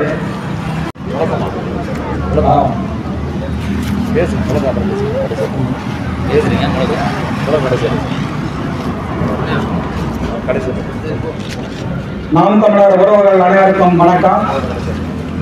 இன்று தமிழ்நாடு முழுவதும் மாவட்ட தலைநகரங்களில் இந்த திராவிட ஆட்சியின் கொடுமைகளையும் நாட்டில் நடக்கின்ற கொள்ளைகளையும் கண்டித்து மாவட்ட தலைநகரங்களில் ஆர்ப்பாட்டம் நடைபெற்றுக் கொண்டிருக்கிறது. இந்த திராவிட ஆட்சியின் 1-2 குற்றங்கள் இல்லை, வீதியில் பெண்கள் நடமாட முடியவில்லை, கொள்ளை தலைவிரித்தாடுகிறது. ஆம்ஸ்ட்ராங் கொலைப்பட்ட அந்த ஈரம் ஆறுவதற்கு ஆறுவதற்கு முன்னே மதுரையில் பாலசுப்ரமணியம் என்ற நான் தமிழர் கட்சியினுடைய நிர்வாகி ஓட ஓட வெட்டி கொலை செய்யப்பட்டிருக்கிறார். இது ஆட்சியா? இது அது மட்டுமில்லை தோழர்களே, கள்ளசாராயம் டாஸ்மாக் மூலியமா இந்த சமுதாயத்தின் இளைஞர்களையும் குடும்பங்களையும் சீர்கெட்டு மறைபட்டுக் கொண்டிருக்கிறது. நேற்று ஈரோடில் ஒரு குடும்பம் கடன் தொல்லையால் 2 மகள்களை விஷம் வைத்து கொண்டு தானும் தற்கொலை செய்து கொண்டால் ஒரு தாய். அதே போன்று பர்கூரிலும் நடந்திருக்கிறது இதே சம்பவம். இது எதனால் நடக்கிறது? இந்த கையாலாகாத திமுகவின் நிர்வாகத்தினால் நடக்கிறது. என் மக்களை வருமானத்திற்கும் நல்ல ஆளுமைக்கும் உட்படுத்தி என் மக்களை வாழ வைத்திருந்தால் அவர்களுக்கு இந்த நிலைமை ஏற்பட்டிருக்குமா? என் அன்பு சொந்தங்களே, இதே போன்றுதான் எந்த ஒரு நிலையிலும் என் மக்கள் வாழ்வதற்கான சூழ்நிலையை இந்த திராவிட கட்சிகள் 50 ஆண்டு காலத்துக்கு மேலாக இதே நிலையில் தான் வைத்துக் கொண்டிருக்கிறது. எந்த முன்னேற்றமும் இல்லை. ஆகையால் 2026 சட்டமன்ற எலெக்ஷனில் நாம் தமிழர் கட்சி வென்று செந்தமனன் சீமான் அரியணையில் அமரும்போதுதான் இதற்கான தீர்வு கிடைக்கும் என்று கூறி வாய்ப்புக்கு நன்றி விடுகிறேன். வணக்கம். தொகுதி செயலாளர் நாம் தமிழர் கட்சியின் அனைத்து நிலை பொறுப்பாளர்களுக்கும் உறவுகளுக்கும் வணக்கம் மற்றும் இந்த ஆர்ப்பாட்டத்தை இன்று கவனித்திருக்கும் மக்கள் அனைவருக்கும் வணக்கம். இந்த ஆர்ப்பாட்டம் முக்கிய பொறுப்பாளர்கள் படுகொலை செய்யப்பட்டது, தமிழ்நாட்டில் பெரிய பெரிய பொறுப்பாளர்கள் வந்து படுகொலை செய்யப்பட்டதுக்கு மட்டுமே கண்டித்து இந்த ஆர்ப்பாட்டம் நடக்கிறேன். ஒரு வருஷத்துக்கு ஒரு நாளைக்கு ஒரு பெண் கற்பழிக்கப்படுறார், ஒரு படுகொலை செய்யப்படுது அப்படின்னா ஒரு நாளைக்கு 2 கொலை வச்சுக்கோங்க தோராயமா. அப்போது ஒரு வருஷத்துக்கு எத்தனை கொலை நடக்குது நீங்கள் யோசிச்சு பாருங்க. இது எல்லாத்துக்குமே மூல காரணம் வந்து பார்த்தீங்கன்னா ஒரு அனந்தமிக்குள்ள சண்டை போடுறதோ இல்லை வந்து ஒரு என்ன சொல்றது ஒரு பழங்குடி மக்களோ இல்லை ஒரு சாதாரண பாமர மக்களோ படுகொலை செய்யப்படுறதுல அவன் கொலை செய்யறது கிடையாது. கொலை செய்யறவன் எல்லாமே அரசியல் பின்புலத்தில் இருந்து அவன் அதிகாரத்தை வச்சுட்டு ஒரு வார்டு மெம்பராவோ ஒரு கவுன்சிலராவோ அவனுக்குள்ள ஒரு 4 அடியாளை வச்சுட்டு இவன் கொலை செய்யறது, இவனுக்கு எதிராக யார் திரும்புறாரோ இவனுக்கு யாரு இவன் செய்யற தப்புல யாரு கேள்வி கேட்கிறாரோ அவனை தான் கொலை செய்யறாங்க. இப்படிதான் வந்து தொடர் கொலைச்சிகள் வந்து நடந்துட்டு இருக்கு. இதை வந்து நம்ம மக்கள் வந்து என்னன்னா ஒரு விழிப்புணர்வு இல்லாம நம்ம பாட்டு நம்ம வேலையை செஞ்சுட்டு நம்ம பொருளாதாரம் தேடி ஓடிட்டு இருக்கோம். இன்னைக்கு நமக்கு என்ன, இன்னைக்கு ஒரு வேலை சாப்பாடு கிடைச்சா போதும், இன்னைக்கு ஒரு பொருளாதாரம் கிடைச்சா போதும், இன்னைக்கு ஓட்டுக்கு ஒரு 500 ரூபாய் கிடைச்சா போதுன்னு நம்ம மொத்தமாக பரவாயில்ல போல ஓட்டை போட்டு விட்டு அதே திமுக அதே அதிமுக அதே இவங்களை ஓட்டை போட்டு இன்னைக்கு சாய்ச்சிட்டோம். ஒரு 3 வருஷத்துக்கு 4 வருஷத்துக்கு முன்னாடி எல்லாம் ஒரு செய்தியை ஒரு செய்தித்தாள் எடுத்து பார்க்குறோம், ஒரு செய்தியை பார்க்குறோம்னா இன்னைக்கு ஒரு கொலை நடந்திருக்கும், நாளைக்கு காவல்துறை வந்து அந்த கொலை செஞ்சவனை வந்து கைது செஞ்சிட்டோம் அப்படின்னு சொல்லிட்டு ஒரு செய்தி வரும். ஆனால் இப்போ தொடர்ச்சியா கொலை செஞ்சவனை மட்டும் தான் காட்டுறாங்க தவிர கொலை செஞ்சு பிடிச்சோன்னா அந்த கொலையாளியை வந்து இது வரைக்கும் பிடிச்சதா ஒருத்தனை விட காட்டிடுது. இதான் போயிட்டே இருக்குது. அவ்வளோதான். இன்னைக்கு ஒரு மாநில பொறுப்பாளர் வந்து ஒரு மற்ற கட்சியில் மாநில பொறுப்பாளர் வந்து கொலை செய்யப்பட்டு இன்னைக்கு இன்ன வரைக்கும் வைக்கிறதுல ஒரு 2-3 வாரமா தொடர்ச்சியா இவர் அப்படி செத்தாரு அவர் அப்படி பிடிச்சா இப்படி செஞ்சாரு தவிர கொலை செஞ்சவனை இன்ன வரைக்கும் கைது பண்ண முடியாது. அது ஏதோ ஒரு காரணம் சொல்லிட்டு இருக்காங்க. ஆனால் இந்த எல்லாமே படுகொலை செய்யப்படுறதுக்கு முக்கியமான காரணம் என்னன்னா அரசியல் பின்புலம் தான். அது யாருன்னா இதே ஆளுங்கட்சி தான், வேற யாரும் புதுசாலாம் வந்துட போறது. அவங்க அரசியல் வாங்குறதுக்காக நம்மள மாதிரி பாமர மக்களை கொலை செஞ்சுட்டு கேள்வி கேட்கிற கொலை செஞ்சுட்டு இவங்க ஜாலியாக வாழ்ந்துட்டு இருக்காங்க. இதை நாம வந்து நம்ம மக்கள் தான் தெரிஞ்சது. இந்த ஆர்ப்பாட்டமே வந்து ஆளுங்கட்சிக்கோ இல்லை மற்றவங்களுக்கு கிடையாது, பொதுமக்கள் உங்களுக்கு தான். நீங்க விழிப்புணர்வு ஆவறதுக்காக தான் இந்த ஆர்ப்பாட்டத்தை நாங்கள் முன்னெடுக்கிறோம். இன்னைக்கு இந்த ஒரு தமிழ்நாடு அளவில் பெரிய பெரிய பொறுப்புகளோ பெரிய புள்ளிகள் வந்து படுகொலை செய்யப்படுறது வந்து அம்பலமாகுது. ஆனால் சாதாரண பாமகர்கள் வந்து கொலை செய்யப்படுறதோ இல்லை வந்து ஒரு கற்பழிக்கப்படுற ஒரு பெண் பிள்ளைகளோ வந்து பார்த்தீங்கன்னா தெரியறதே கிடையாது. வருஷத்துக்கு 1-2 செய்தியை போட்டுவிட்டு மற்ற எல்லாமே நான் ஆட்சியில் வந்து அப்படி செஞ்சேன் இப்படி செஞ்சேன், நான் பறந்தேன் ஃப்ளைட் விட்டேன் ராக்கெட் விட்டேன் அப்படி தான் பேசிட்டு இருக்காங்க. இவ்வளோ வன்மை கொடுமை நடந்துட்டு இருக்கிறத ஒரு சஞ்சீவிலையோ ஒரு கேடிவிலையோ இல்லை அவங்க ஆட்சி செஞ்சிருக்காங்க இந்த செய்தி செஞ்சு ஒன்று கூட வர கிடையாது. எதையாவது ஒன்று போட்டு வர வேண்டியது. இதை நாம தான் மக்கள் தான் தெரிஞ்சுக்கணும். நீங்கள் அந்த மேலோட்டமாக இருக்கிற அந்த விளம்பரத்தை நம்பாம நம்ம சமகாலத்தில் இருக்கிற இன்னைக்கு வளைந்த எல்லாருடைய கைபேசியும் இருக்குது. அதை பாருங்க, நல்ல ஆட்சியாளர்களை கண்டுபிடிங்க, நல்ல அரசியல்வாதிகளை கண்டுபிடிங்க. அவங்க தான் சரியான ஆட்சியை கொடுப்பாங்க. அவங்க மூலியம் தான் காவல்துறை இருக்குது. இன்னைக்கு முன்ன வந்து இருபதுக்கு இப்போ மாறுதுன்னா காவல் எல்லாமே கைகடி தான் நிற்கிறாங்க தவிர ஆக்ஷன் எடுக்கிற நிலையில் அவங்க இல்லை. அவங்களே நம்ம குறை சொல்ல முடியாத சூழலில் அவங்க இருக்காங்க. ஆனால் பிரச்சனை அவங்களுக்கு வருன்றது அவங்களுக்கு தெரியாமல் இருக்காங்க. இன்னைக்கு சாதாரண பொதுமக்கள் நடந்தது கட்சி பொறுப்பாளர் நடக்குது. கட்சி பொறுப்பாளர் நடந்தது நாளைக்கு காவல்துறையில் நடக்கின்ற விஷயம் வந்து அவங்களுக்கு புரிய மாட்டேங்குது. தயவு செஞ்சு அதை அவங்களும் புரிஞ்சுக்கணும். அரசியல்வாதிகளை தாண்டி காவல்துறை இயங்கணுன்றது எங்களுடைய கோரிக்கை. அரசாங்கம் வேற, அரசியல்வாதி வேற. அரசாங்கமா நீங்க செயல்படுங்க, மக்களுக்காக செயல்படுங்க. காசு கொடுக்கறது மக்கள் தான் உங்களுக்கு சம்பளம் கொடுக்குறாங்க, அரசியல்வாதி கொடுக்கறது கிடையாது. நீங்க அவங்களுக்காக வேலை செய்யணுன்றது எங்களுடைய கோரிக்கை. மேல வந்து கொடுக்குறாங்க, அப்ப அழுத்தம் கொடுக்குறாங்கன்னா அதெல்லாம் நம்ம நோக்கம் கிடையாது. மக்களுக்காக நீங்க வேலை செய்யுங்க. மக்கள் உங்களுக்கு ஆதரவு தருவாங்க, மக்கள் உங்களுக்கு பாதுகாப்பு தருவாங்க. மக்களை நோக்கி தான் நீங்க செயல்படணுன்றது எங்களுடைய கோரிக்கை. அதனால இந்த படுகொலைக்கு இந்த சம்பந்தமாக நீங்க வந்து பார்த்தீங்கன்னா எங்களுடைய கோரிக்கை என்னன்னா, அரசியல்வாதிகள் ஒரு புறம் இந்த தவறுகளை செஞ்சு தான் இருப்பாங்க. இந்த திமுக அதிமுக இதெல்லாம் செஞ்சு தான் இருக்கும். நீங்க மக்கள் வந்து சரியான ஆட்சியாளர்களை தேர்ந்தெடுத்தாலே போதும், இந்த பிரச்சனை சரி செய்யணும். இந்த மின்கட்ட உயர்வுன்றதெல்லாம் வெளிமுகத்தான் முன்னாடி காட்டுற ஒரு பிம்பம் தான். தமிழ்நாட்டிலே மின் உற்பத்தி செய்யப்படுது. தமிழ்நாட்டில் உற்பத்தி செய்யப்பட்ட மின்சாரத்தை வந்து வெளி மாநிலங்களுக்கு விற்கிறாங்க. ரொம்ப குறைவான மதிப்பில் வந்து மின்சாரத்தை விற்கிறாங்க. ஆனால் சொந்த நாட்டில் சொந்த நாம வாழ்ந்துன்ற இடத்துல வந்து நமக்கு அதிக யூனிட்ல நமக்கு கொடுக்கப்படுது.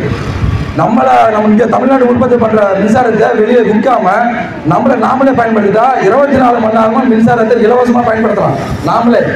ஆனால் இவனை வெளிநாட்டுக்கு அவன் லட்சத்துக்கு அவன் லாபத்துக்கு அவன் வெளியில் விட்டுட்டு நமக்கு அதிக அது படி ஒன்றும் மேலே லாபத்தை சம்பாதிக்கிறதுக்காக தான் 100 யூனிட்டுக்கு மேலே இத்தனை யூனிட் கரண்ட் வந்து இலவசமாக வந்து நம்ம கொடுக்குற பேர் கொடுத்துட்டு 100 யூனிட்டுக்கு மேலே வர்றது எல்லாமே 3 மடங்கு 4 மடங்கு வந்து மின்சாரத்தை வந்து நம்ம தெரிவிக்கலாம். இந்த மின்சாரம் சாதாரணமாக ஒரு இப்போ இந்த மாதம் ஒரு 1000 ரூபாய் வருதுன்னு வச்சுக்கோங்க, 1100 ரூபாய் 1200 தான் வருதுன்னு சொல்லிட்டு நம்ம மக்கள் வந்து சாதாரணமாக நினைக்கிறாங்க. மின்சாரத்தில் உருவாகிற எல்லா பொருளாதாரமும் இன்னைக்கு ஒரு கடையில் வச்சிருக்க ஒரு பொருள், ஒரு பேப்பர் ஜெராக்ஸ் போனோம்னா மின்சாரம் தான் பயன்படுத்தணும். 1 ரூபாய் பேப்பர் நாளைக்கு 1.5 ரூபாய் மாறும். ஒரு விலைவாசி ஏறுது, காய்கறி பொருள் போக்குவரத்து எல்லாமே மின்சாரத்துக்கு தொடர்படுது. எரிபொருள் தேவை வந்து இன்னைக்கு உயர்வு ஏற்றுறாங்கன்னா நம்ம சாதாரணமாக நினைச்சிட்டு போயிட்டு இருக்கோம். அதில் தான் எல்லாமே இருக்குது. நம்ம இன்னைக்கு உணவு சாப்பிட்ற உணவிலிருந்து நம்ம போக்குவரத்து பொருளாதார தேவை எல்லாமே வந்து பார்த்தீங்கன்னா மின்சாரமும் எரிபொருள் சார்ந்து தான் நம்ம இன்னைக்கு பயன்படுத்தி இருக்கோம். இன்னைக்கு இதில் 1 யூனிட் ஏறுதுன்னா நாளைக்கு அந்த நான் வாங்கின ஒரு பொருளோட விலை 1 ரூபாய் ஏறுது. அப்போ நம்ம ஒரு மாதத்தோட விற்பனை எவ்வளோ சம்பளத்துக்கு எவ்வளோ ஏறுதுன்னு பாருங்க. ஒரு வருஷத்துக்கு நம்ம தேவையில்லாமல் எவ்வளோ கட்டணத்தை செலுத்திட்டு இருக்கோம் பாருங்க. இது எல்லாமே சரி செய்யணும். அதுக்கு அரசியல் மாற்றம் தேவை. நீங்கள் இதை நம்ம கண்டுக்காமல் விட்டுட்டோம்னா நாளைக்கு மதுரையில் நடந்தது இன்னைக்கு தருமபுரியில் நடக்கும், தருமபுரியில் நடந்தது உங்கள் வீட்டில் நடக்கும், உன் வீட்டில் நடந்தது நாளைக்கு என் வீட்டில் நடக்கும். நான் இங்கே நின்றுட்டு 10 பேர் நேரோ 20 பேர் நேரம் இல்லை. நாளைக்கு நான் இங்கே கத்திட்டு இருக்கிறதுக்கு ஒரே காரணம்னா எனக்கு நடக்க போகிறத நாளைக்கு என் பிள்ளைக்கு நடக்கக்கூடாதுன்ற ஒரே காரணத்தில் தான் நான் போராடிட்டு இருக்கோம். நீங்கள் வந்து பொதுமக்களாக வந்து நீங்கள் பார்த்தா நீ தமிழ்நாடு முழுக்க நீங்கள் திறந்த தேவையில்லை, உனக்காக நீ திறந்து உன் தேவைக்காக நீ இருந்து நீ சரியாக போகிறது, உன் தேவைக்காகவும் உன் பிள்ளைகளுக்காகவும் நீ சரியாகும். அப்படி சரி பண்ணாவே தமிழ்நாடு முழுக்க எல்லாமே சரியாகும். வாக்கு செலுத்தும் போது நீ எவனோ காசு கொடுத்தா எவனோ பண்ணாத அப்படின்னு சொல்லிட்டு நீ ஓட்டு போறதை விட்டுட்டு உன் பிள்ளைக்காக உனக்காக நீ வாக்கு செலுத்து. தலைமுறை மாறும், தலைமுறை மாற வேண்டும். அதுக்கான நோக்கி நம்ம பயணம் சொல்லுவோம். 26ன்றது இப்போ 1 வருஷம் தான் இருக்க போகுது. அதை நோக்கி நீங்க இது வரைக்கும் நீங்க தெரிந்தல இது பரவாயில்ல. இந்த 2 வருஷம் இருக்கு. இந்த 2 வருஷத்துல நீங்க யாரான சரியான தலைவர் யாரு, சரியான அரசியல் யாரு, இன்னைக்கு நாம் தமிழர் கட்சி ஒரு இயக்கத்தை வச்சுட்டு ஒரு கட்சியை நடத்தி நீங்க அங்கீகாரம் பெற்று போராடி வந்துட்டு இருக்காங்க. அவங்களுடைய செயல்பாடு என்ன, அவங்க லஞ்சம் கொடுக்குறாங்களா, ஏமாத்துறாங்களா, பொய் சொல்றாங்களா, ஃப்ராட் பண்றாங்கன்னு சொல்லி தேடி வாக்கு செலுத்து. அன்னைக்கு தெரியும் நாம் தமிழர் கட்சி எப்படிப்பட்ட ஒரு கட்சி, எப்படி ஒரு இளைய தலைமுறை வந்து இன்னைக்கு செயல்பாடு இருக்காங்க உங்களுக்கு தெரிய வரும். அன்னைக்கு உங்களால் உறுதியாக வாக்களிக்க முடியும். நேர்மையான ஆட்களுக்கு வாக்கு செலுத்துங்கள். இந்த பிரச்சனை எல்லாமே சரி செய்யப்படும். வாய்ப்பு நன்றி. நாம் தமிழர். அடுத்ததாக வீரத்தமிழர் முன்னணியின் மாவட்ட செயலாளர் சகோதரர்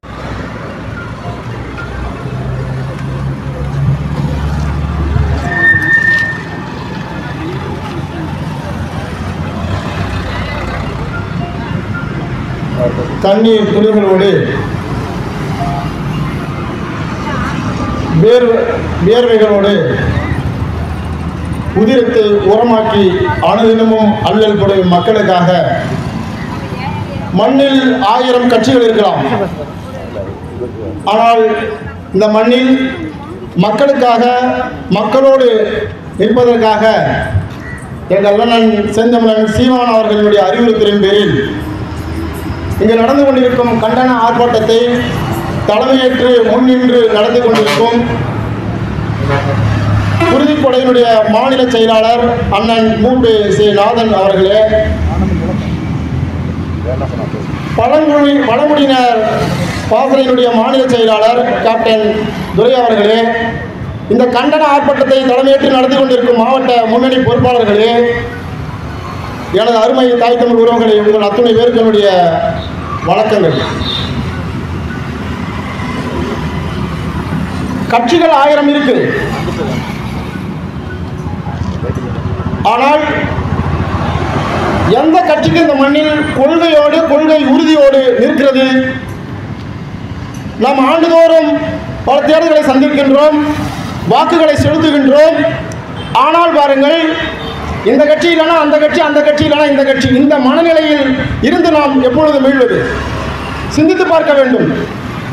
இந்த மண்ணில் முத்துவேல் கருணாநிதி ஸ்டாலினுடைய திராவிட மாடல் ஆட்சியில் இதுவரையிலும் வரலாற்று இல்லாதவாறு கடந்த 200 நாட்களில் மட்டும் 595 கொலைகள், சராசரியாக ஒரு நாளைக்கு 3 பேர் கொல்லப்படுகிறார்கள்.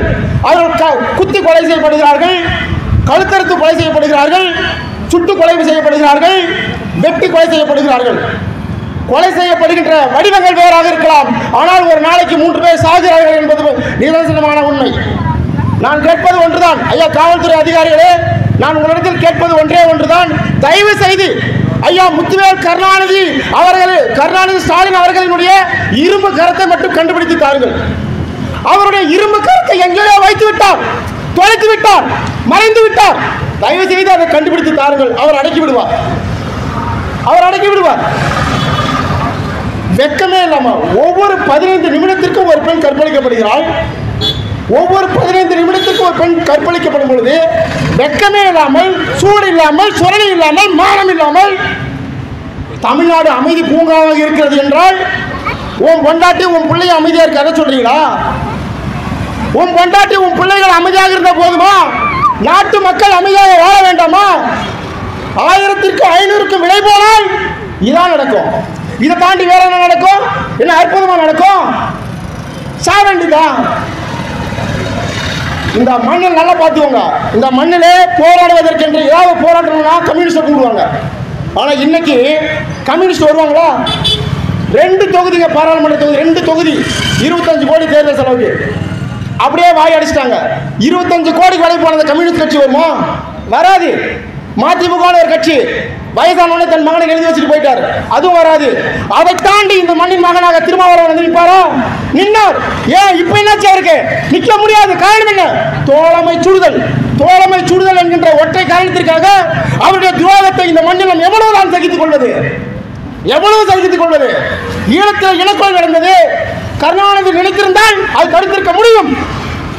தடுக்கின்ற இடத்தில் அவர் இருந்தார். ஒரே ஒரு உதாரணம், 10 மணிக்கு மூச்சு முட்டை சாப்பிட்டு 2 பொண்டாட்டிகளை கூடி கடைகளில் படுத்திட்டார்.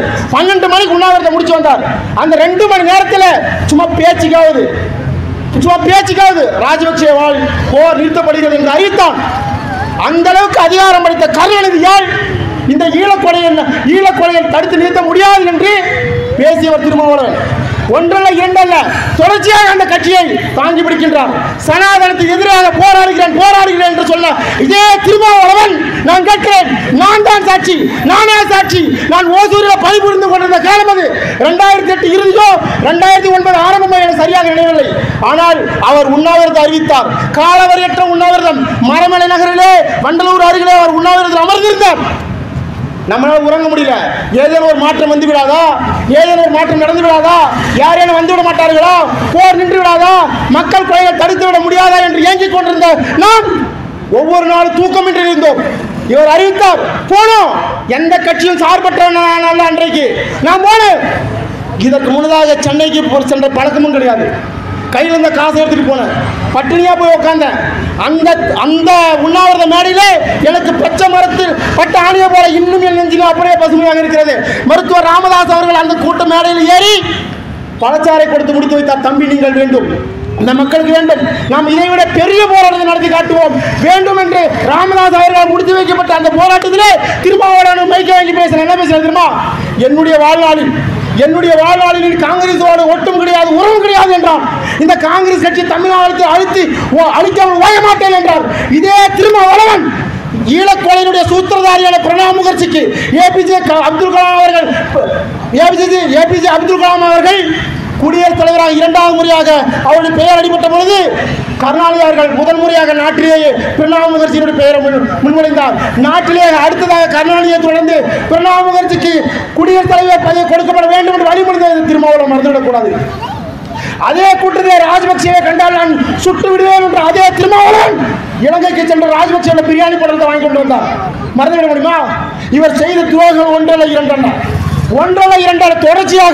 தொடர்ச்சியாக மண்ணு மக்களுக்கு எதிராக இவர் வாங்குகின்ற ஒத்தை சீட்டு இரட்டை சீட்டுக்காக திராவிடத்தை தாங்கி பிடிக்கிறார், தொடர்ச்சியாக தாங்கி பிடிக்கிறார். சனாதனம் என்பது இன்றோ நேற்றோ வந்தது அல்ல.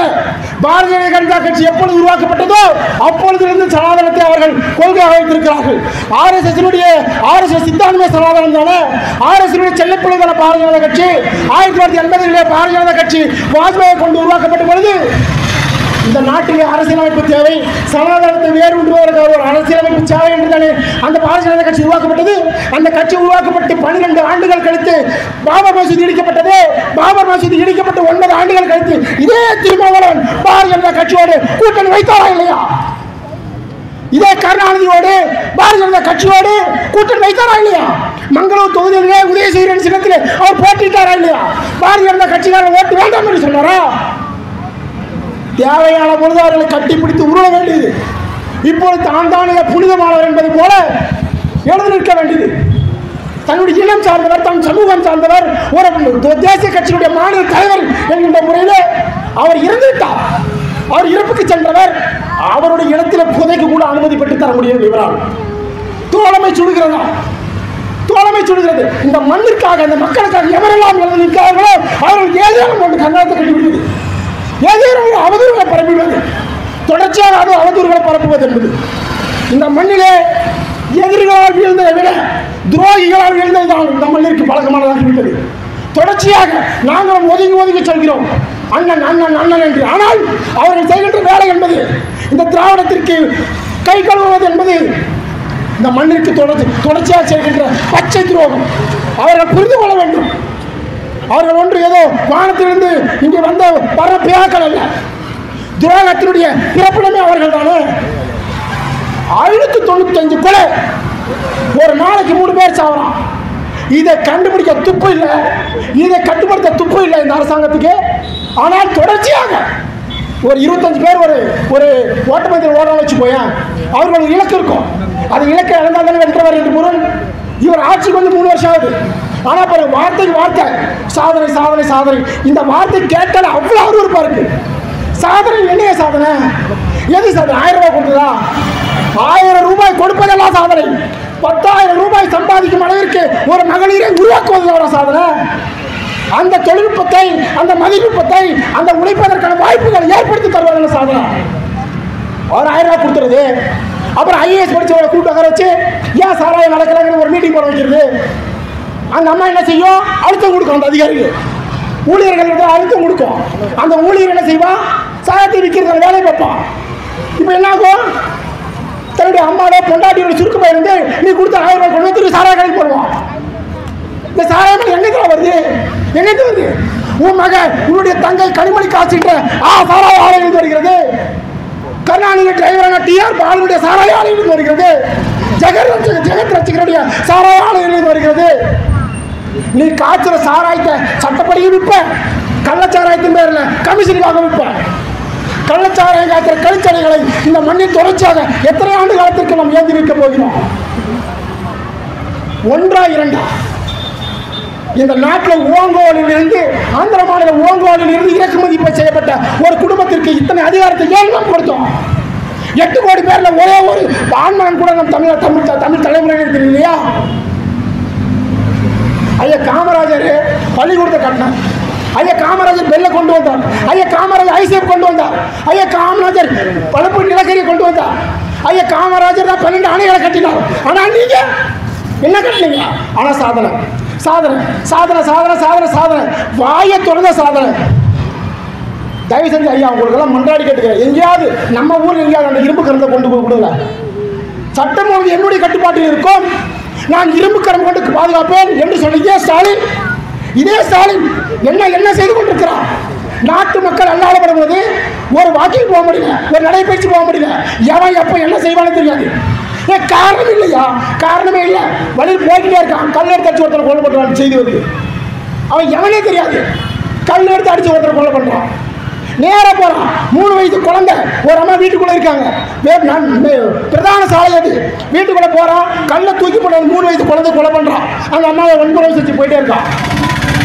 எத்தனை அநியாயம் நடக்கு நல்லா பார்க்குறான். ஒரு அம்மா காதில் தொகை போட்டிருக்காங்க, போகிறான், உள்ளே போகிறான், அந்த அம்மா கழுத்தை அந்த வயசான பாட்டியோட கழுத்தை அறுத்துப்பட்டு அந்த காதில் இருக்கிற கமலை தூக்கி போகிறான்.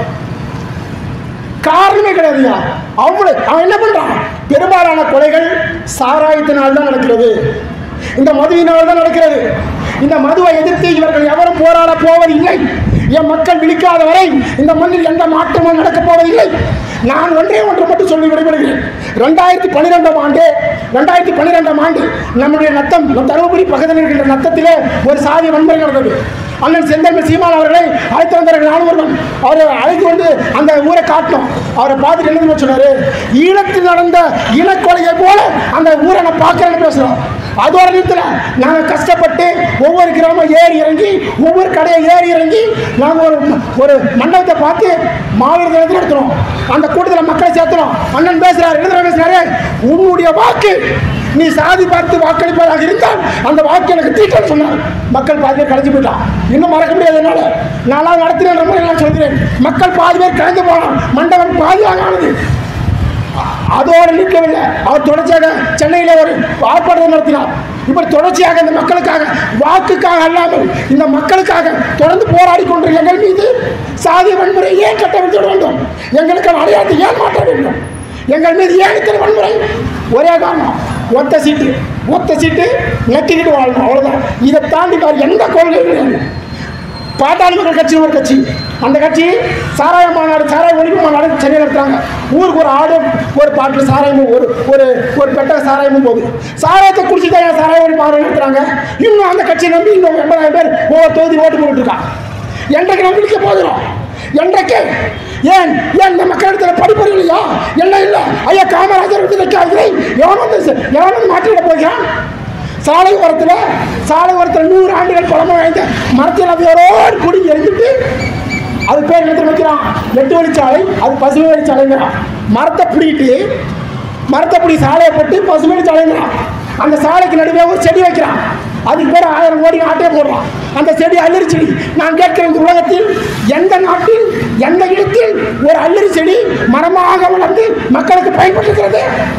எங்கே இருக்கிறது? என்ன கொட்டையாட்சிகளை குடிச்சு சாவலாம். 100 ஆண்டுகள் பழமை வாய்ந்த மரங்களை ஆட்டிவிட்டு சாலை நடுவே அல்லரி செடிகளை வைத்துவிட்டு அதற்கு பேர் பசுமை வழிச்சாலை என்கிறார்கள். இது எப்படி தெரியுமா இருக்கு? தலையை விட்டு தலைமாக வாங்குவது போல, முதிரை போதைக்கு அடகு வைத்து விரலை மீட்பது போல. மக்கள் புரிந்து கொள்ளும். தொடர்ச்சியாக நாம் ஏமாளிகள் இருக்கும் வரை ஏமாறுபவர்கள் இருக்கத்தான் செய்வார்கள். நாம தான் விழிக்கணும். நம்ம விழிக்காமல் இதை மாறிட முடியாது. இந்த மாற்றத்தை நாம தான் கொண்டு வரணும். நீங்க எங்களுக்கு வாக்களிக்காம போங்க, ஆனால் எங்களுக்கு சரிசமமாக எங்கள் முன்னணி போர்களை பற்றி நீங்கள் யோசிக்கணும். எவன் காசு கொடுக்கணும் அவனை கூப்பிடுங்க. எவன் காசு கொடுக்கணும் அவன் காலுக்கு சிறப்பு கட்டி அடிங்க. ஏன் ஏமாறணும்? என்ன இந்த 1000 ரூபாய் 500 ரூபாய் என்ன மாற்றம் வந்துவிட போகிறது? ஒரே ஒரு 1000 ரூபாய் 5 ஆண்டுகளுக்கு ஒரு தியாகம் செய்தால் இந்த நாடு நல்லா இருக்காதா? இந்த ஸ்டாலின் அவருடைய மகன் உதயநிதி, அப்புறம் அந்த கும்பல் இருக்கு பாருங்க. உலகத்திலே இந்த மாதிரி ஒரு கொள்ளைக்கார குடும்பத்தை எங்கேயும் பார்க்க முடியாது. இதை பேசுறதுக்கான நேரம் இல்லைன்னு நினைக்கிறேன். அதோட வாய்ப்புக்கு நன்றி. நாம் தொடங்க.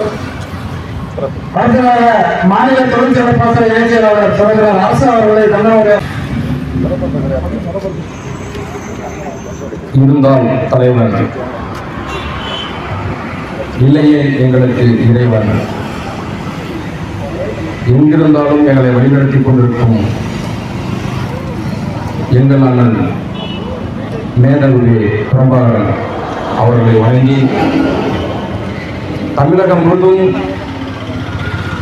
இந்த கண்டன ஆர்ப்பாட்டத்தை தலைமையேற்று நடத்தி கொண்டிருக்கும் எங்கள் அறிவாசன் செந்தமிழன் சீமான் அவர்களுக்கு வணக்கம் தெரிவித்துக் கொண்டு, இந்த தகடூர் மண்ணிலே தலைமையேற்று நடத்தி கொண்டிருக்கும் குறிஞ்சிக்குடை பாசறை மாநில ஒருங்கிணைப்பாளர் எனது அருமை அண்ணன் திரு நாதன் அவர்களுக்கும், தகடூர் மண்டல மாவட்ட தொகுதி ஒன்றிய கிளை எனது ரத்த சொந்தங்களுக்கும் அன்பும் வணக்கம். இந்த சிறு பிள்ளைகள் ஏறத்தாழ 13 ஆண்டுகளாக பல போராட்டங்கள், பல பொதுக்கூட்டங்கள் நடத்தி கொண்டுள்ளனர்.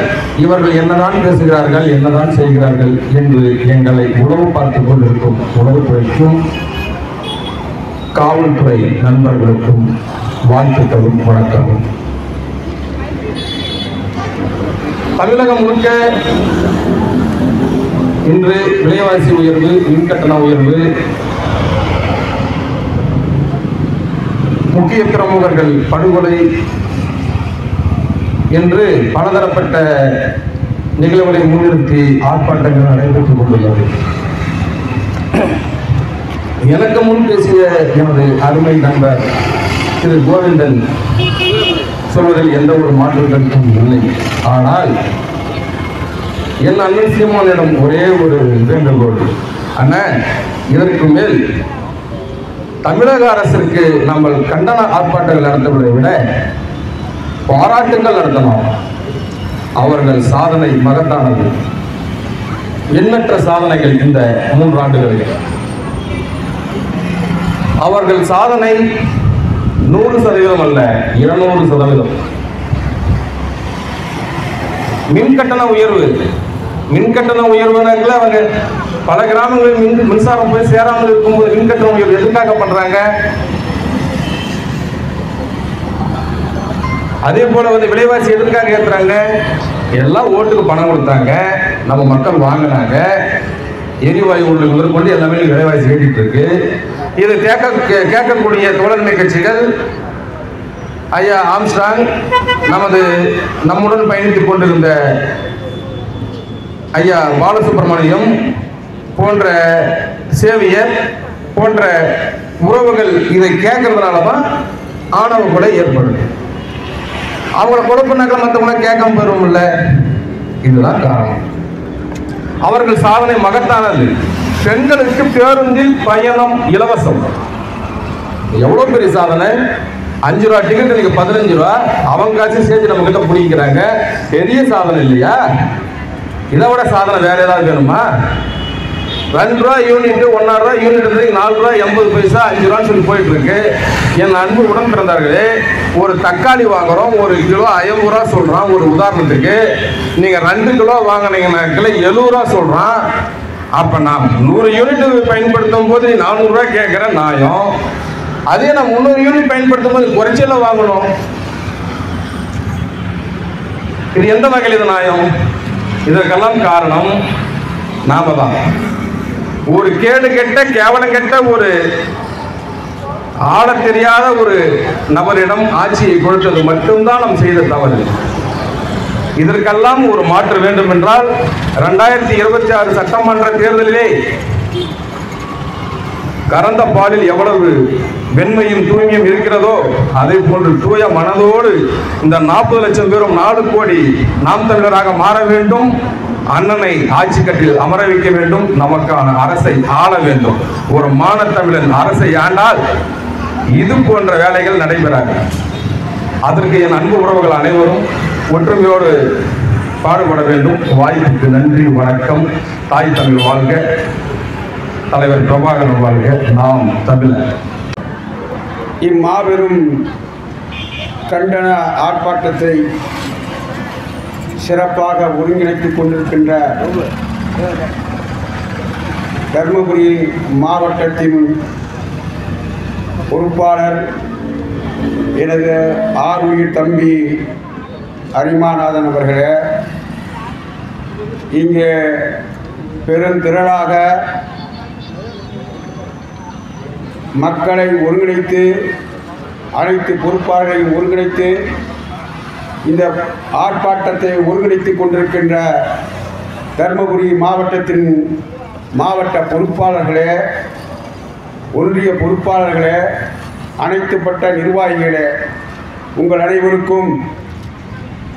எனது வணக்கத்தையும் வாழ்த்துக்களையும் தெரிவித்துக் கொள்கின்றேன். வீழ்ந்து விடாத வீரத்தோடு, மண்டியிடாத மானத்தோடு, வென்றாக வேண்டும் தமிழ், ஒன்றாக வேண்டும் தமிழர் என்ற முழக்கத்தை தமிழகம் முழுவதும் முன்வைத்து இந்த நாட்டிலே, இந்த மண்ணிலே நடக்கின்ற அத்தனை அநீதிகளையும் களைவதற்கான நாம் தமிழர் கட்சி செந்தமிழ் சீமான் அவர்கள் இந்த போராட்டத்தை அறிவிப்பாக தமிழகம் முழுவதும் அனைத்து மாவட்டங்களிலுமே புரட்சியின் குரலாக, ஓங்கார கடலின் ஒளியாக எழுந்து கொண்டிருக்கின்றது. தர்மபுரியிலும் அது விதிவிலக்கு அல்ல. இங்கேயும் இந்த புரட்சி குரல், ஓங்கார குரல் இன்றைக்கு எழுந்து கொண்டு இந்த மக்களுக்காக ஒலித்து கொண்டிருக்கிறது. அன்பு உறவுகளே, ஏன் இந்த போராட்டம், ஏன் இந்த ஆர்ப்பாட்டம்? எமது வள்ளுவன் பாட்டனார் சொல்லுவான், உருபசியும் ஓவா பிணியும் சிறுவகையும் சேராதிருத்தல் நாடு என்று நமது வள்ளுவ பெருமான் சொல்லுவான். அப்படி என்று சொன்னால் பசி இல்லாத ஒரு நாடு, நோய் இல்லாம நோய் பிணிகள் இல்லாத ஒரு நாடு, சண்டையும் சச்சரவும் பகையும் இல்லாத ஒரு நாடு, அப்படிப்பட்ட நாடுதான் மிக சிறப்பான நாடு என்று 2000 ஆண்டுகளுக்கு முன்னாலே நம்முடைய வள்ளுவ வேதம் வள்ளுவனார் சொல்லியிருக்கிறார். அப்படியா இருக்கிறது? தமிழகத்திலே, தமிழ் மண்ணிலே, தமிழ்நாட்டிலே தமிழ் குடிகள் இன்றைக்கு 8 லட்சம் பேர் வாழ்கின்ற, 8 கோடி பேர் வாழ்கின்ற இந்த நாட்டிலே இன்றைக்கு என்ன நிலைமை என்று சொன்னால், எங்கு பார்த்தாலும் சட்ட ஒழுங்கு சீர்குலைந்து சின்னாபினமாக இருக்கிறது. எங்கு பார்த்தாலும் போதை கலாச்சாரம், போதை கலாச்சாரம் பன்முகத்தன்மையிலே போதை கலாச்சாரம் புழுங்கி கொண்டிருக்கிறது, புழக்கத்தில் இருந்து கொண்டிருக்கின்றது. எங்கு பார்த்தாலும் நாடு முழுவதும் விலையேற்றம் பின்னை முட்டுகின்றது. அது மளிகை சாமான்களாக இருந்தாலும் சரி, காய்கறிகளாக இருந்தாலும் சரி,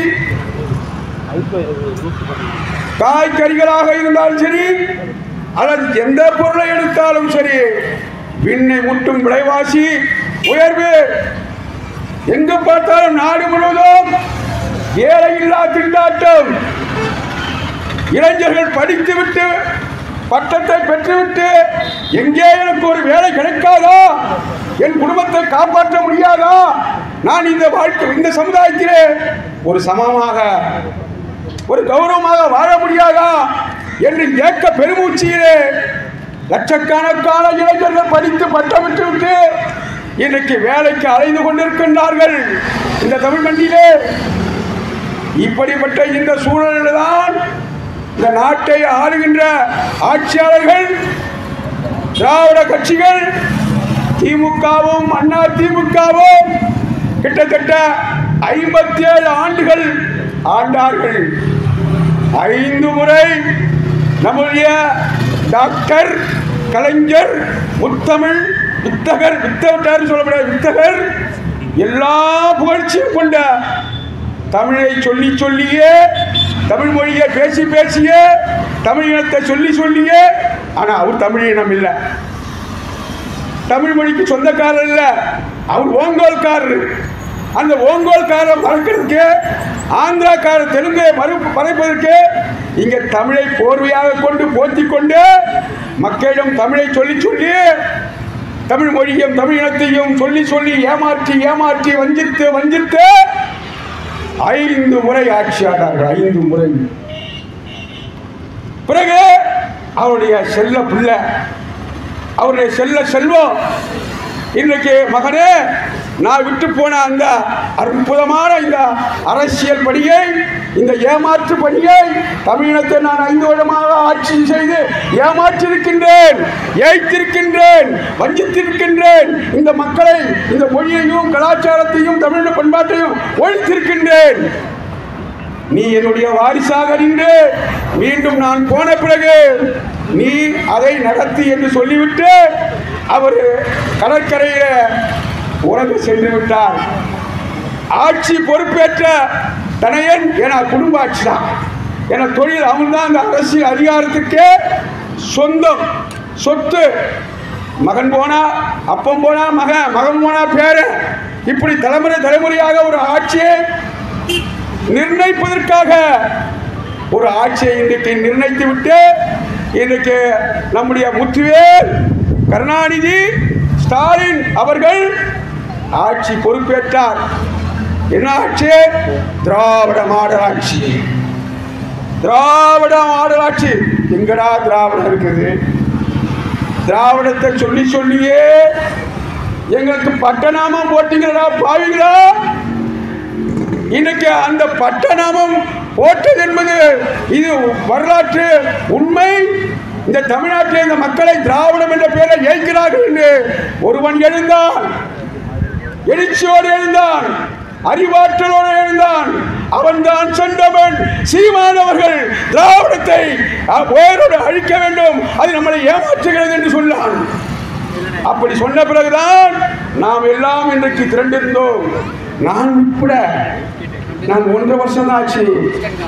அண்ணனுடைய கரங்களை கைப்பிடித்தது 1.5 ஆண்டுகள் ஆச்சு.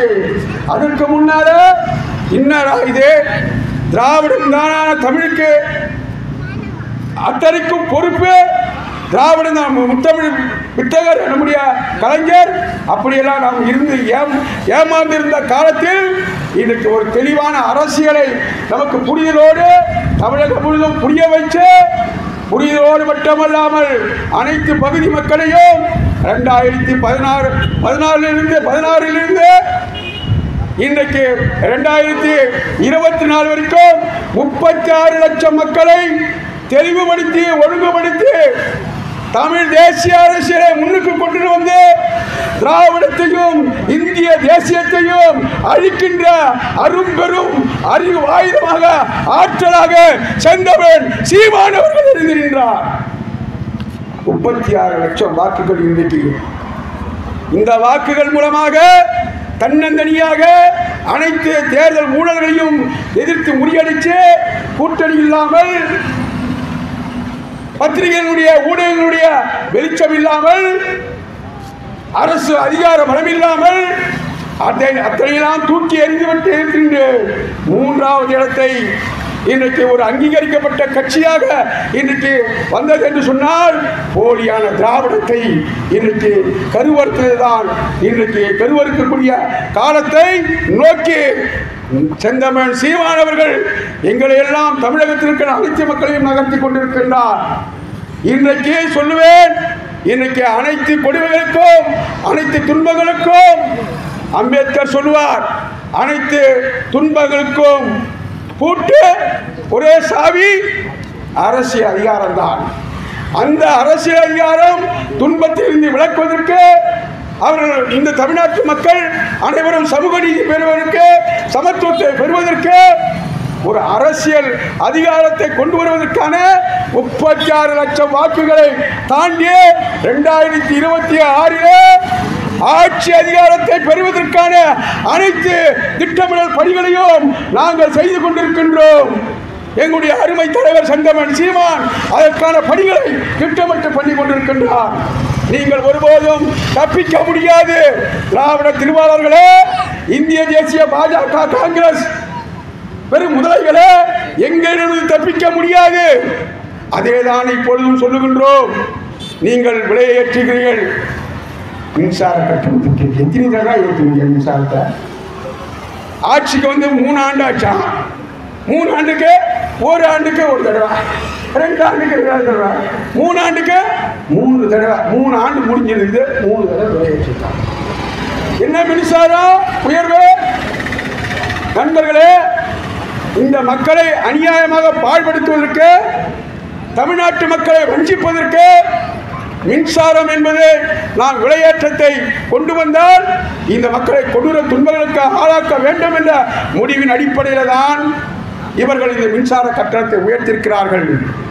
இது திட்டமிட்டு மக்களை வஞ்சிக்கின்ற ஒரு மிகுந்த விளையாட்டும். மின் கட்டணம் உயர்ந்தால் அனைத்து பொருட்களின் விலையை உயரும். வீட்டு வாடகைகளும் உயருங்க.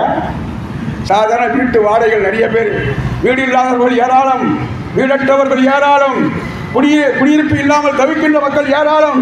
எங்கேயாவது ஒரு வாடகை வீடு கிடைக்காதா என்று ஏங்கி போய் ஒரு குறைந்த வாடகைகள் போனால் மின் கட்டண உயர்வு அவர்களை மிரட்டுகிறது. வீடு கட்டணம், வீட்டு வாடகை கட்டணம் உயரும். இரண்டாவது, மக்கள் வாங்கும் பொருள்கள் எதுவாக இருந்தாலும் சரி, அது மளிகை பொருள், ஏற்கனவே காய்கறிகள் தக்காளி 50 கிலோங்கிறான், வெங்காயம் 70 கிலோங்கிறான், காய்கறிகள் அத்தனையும் விலை கிட்டு ஏறுகிறது. இங்கே தான் போகிறது, விலை ஏறுகிறது. அதுக்கு பிறகு அனைத்து விலைகளும் உயர்ந்து போகின்ற நிலையில் இப்பொழுது மக்கள் தலையிலே சுமத்துகின்ற இந்த மின்சார கட்டணம் என்பது மிகப்பெரிய ஒரு பாறாங்கல்லை தூக்கி போட்டு கொலை செய்கின்ற அளவுக்கு இன்றைக்கு தமிழக அரசு, முத்துவேல் கருணாநிதி அவர்கள் முதலமைச்சர் தன்னுடைய அதிகாரத்தின் செங்கோலை இரும்பு கரத்தை கொண்டு அடக்குவேன் என்று சொல்கிறார் என்று சொன்னால் அது மக்களை தான் அடக்குகிறாரே தவிர விலைவாசி உயரை கட்டுப்படுத்துவதற்காக அவருடைய இரும்பு கரத்தை கொண்டு வரவில்லை.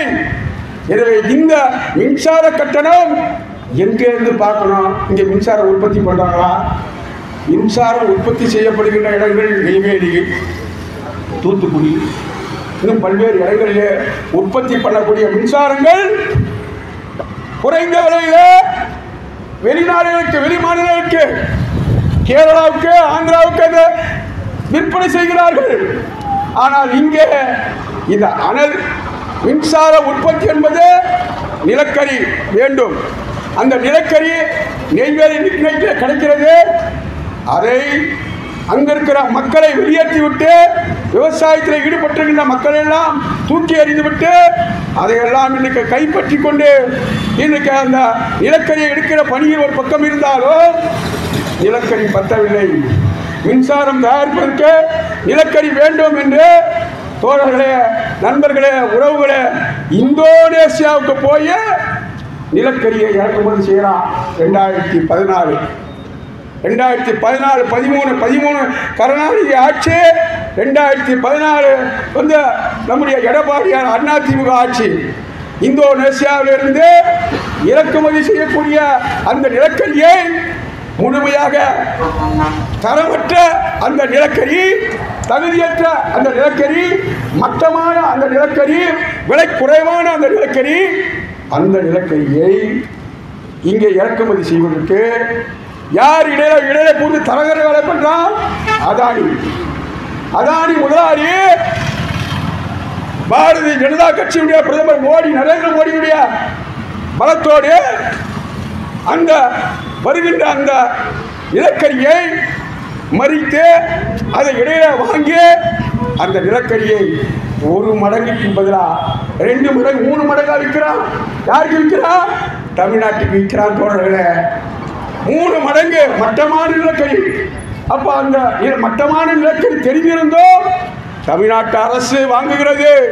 அதானிட்டிருந்து இடைத்தரகர்கள் அந்த நிலக்கரியை வாங்குகிறது.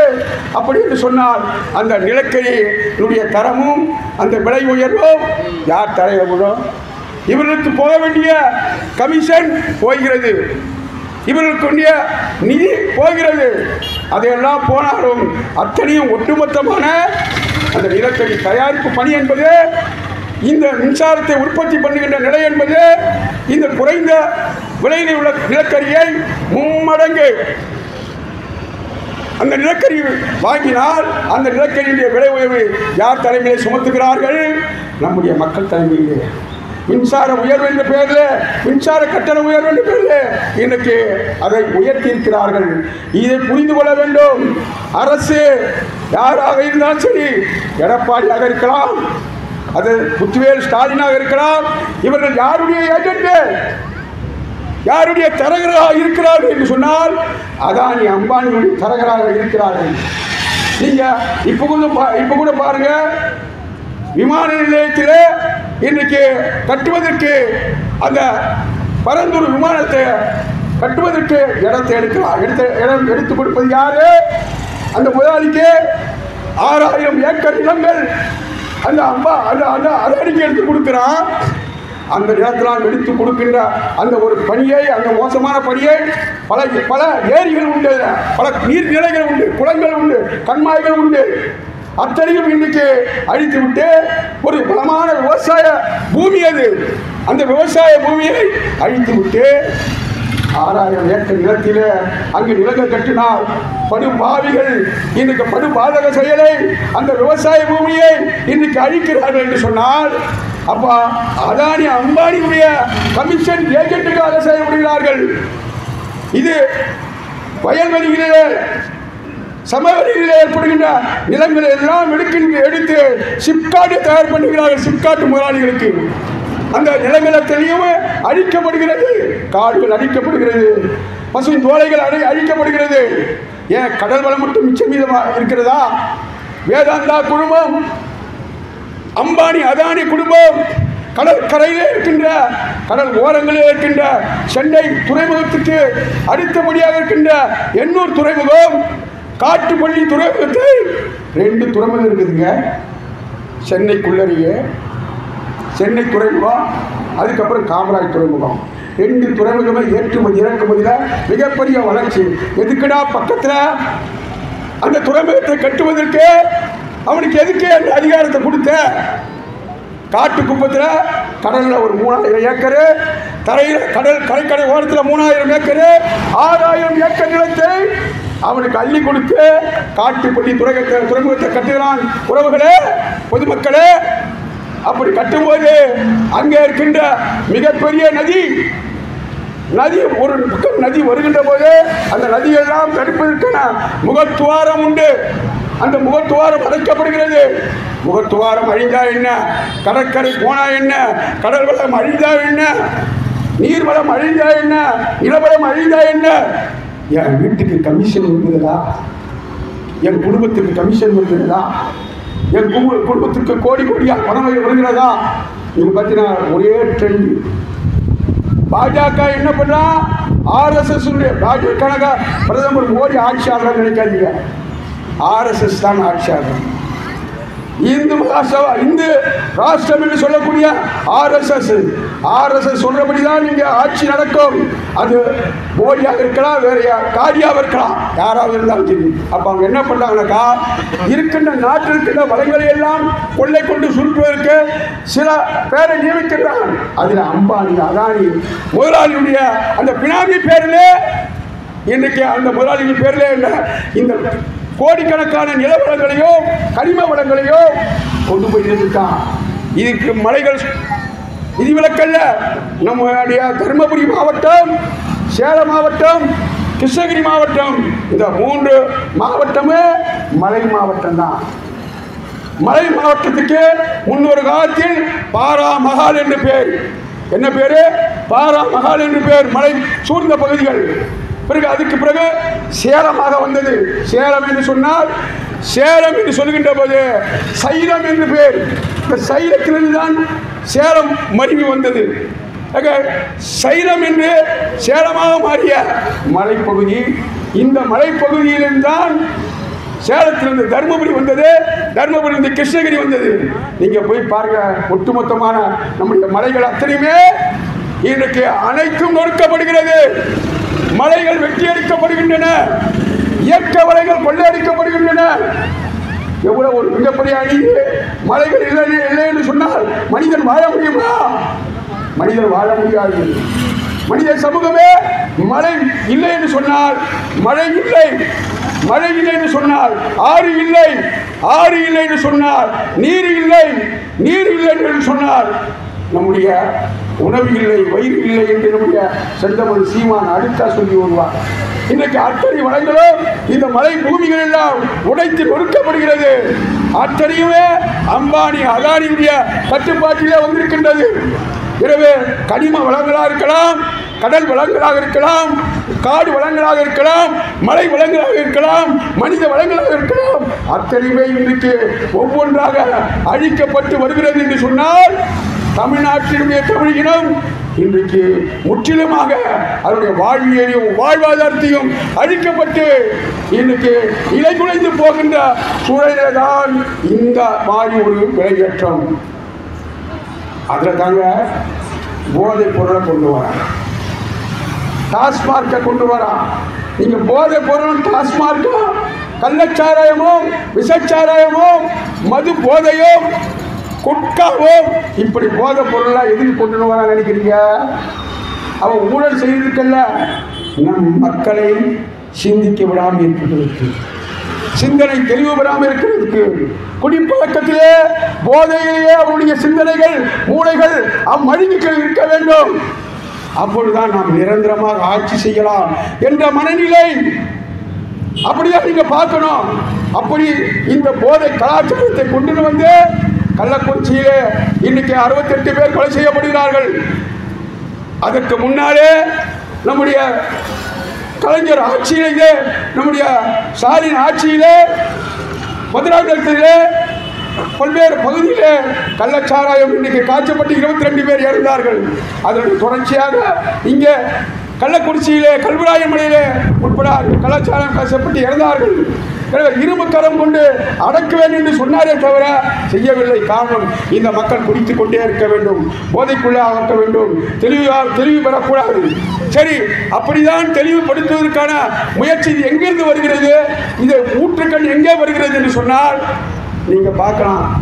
கலைஞர் கருணாநிதி கதவசனம் செய்தவர்கள் வல்லவர், நாடோடி மன்னன், பழைய தம்பிகளாம் பார்த்துருப்பீங்க. நாடோடி மன்னன் 2 எம்ஜிஆர் அதில் நடிப்பு, ஒரு எம்ஜிஆர் மன்னன், ஒரு எம்ஜிஆர் நாடோடி. அந்த எம்ஜிஆர் மன்னன் எம்ஜிஆரை வில்லன் வீரப்பன் கடத்தி கொண்டு போயிடுவான், அடைத்து விடுவான்.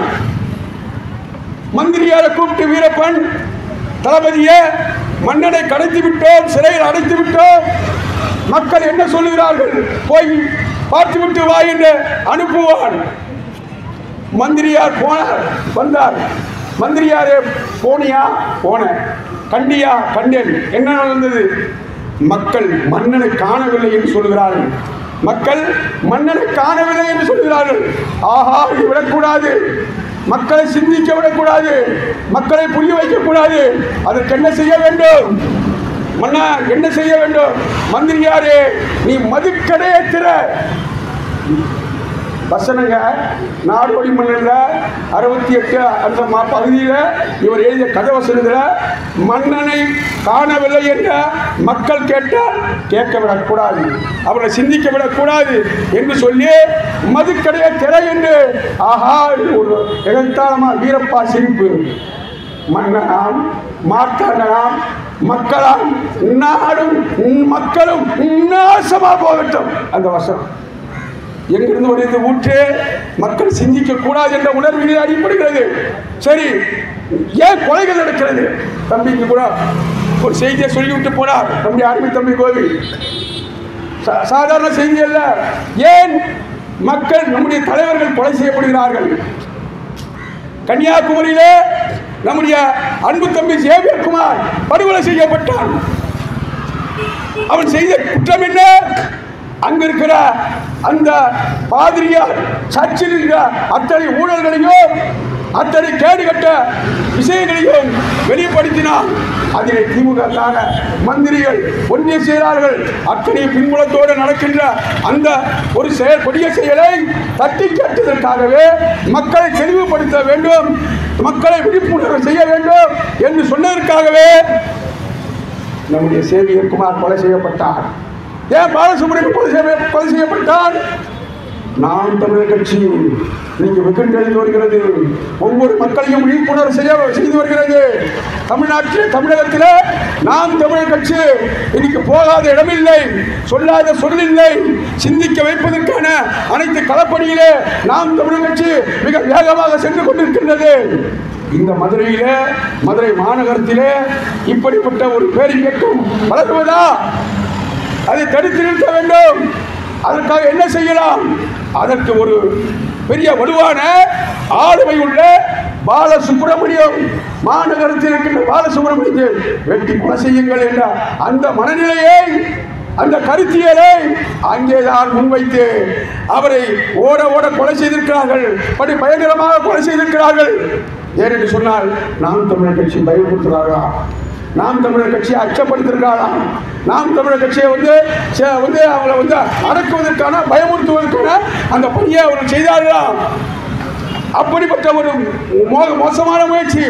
நீங்க அதற்கு முன்னாலே நீங்க இதே கொலை மதுரையிலே இங்கே மார்க்சிஸ்ட் கம்யூனிஸ்ட் கட்சி என்ற ஒரு கட்சி திமுகவுக்கு முட்டு கொடுத்துக் கொண்டிருக்கின்றது, திமுகவுக்கு சொம்பாக இருந்து கொண்டிருக்கின்றது. எது செய்தாலும் இன்றைக்கு போராட்டத்தை மூலமாக நடத்திய திமுகவை பாதுகாக்கிறது. அந்த கட்சியினுடைய மிகப்பெரிய தலைவர் லீலாவதி, மதுரை மாமண்டியில லீலாவதி மற்ற பகுதியிலே திராவிட முன்னேற்ற கழகத்தை சார்ந்த இந்த படுகொலையை அவர்கள் செய்கின்ற அந்த பாதக செயலை வெட்டி சாய்த்தார்கள். வெட்டி சாய்த்த பிறகு அவர்கள் கைது செய்யப்படுகிறார்கள். கைது செய்த பின் கருணாநிதி ஆட்சி லீலாவதியை கொலை செய்தியா, கவலைப்படாது, அண்ணா பெரியாருடைய நாள் வருது, அந்த நாளிலே அதற்கு காரணம் காட்டி இந்த கொலை செய்தவர்களை ஆயுள் தண்டனையிலிருந்து 14 வருஷமாக மாற்றி அவர்களை விடுதலை செய்கிறார்கள். இந்த மார்க்சிஸ்ட் கம்யூனிஸ்ட் கட்சிக்கு அது சூடு இருக்குதா சொல்ற இருக்குதான்னு தெரியல. மார்க்சிஸ்ட் கட்சியினுடைய தலைவர் கொலை செய்யப்பட்ட அந்த கொலையாளிகளை 14 வருஷத்துக்கு அவரை விடுதலை செய்கிறார். தோழர்களே, அவர் என்ன கருணாநிதி எப்படி உத்தரவு போடுகிறார் தெரியுமா?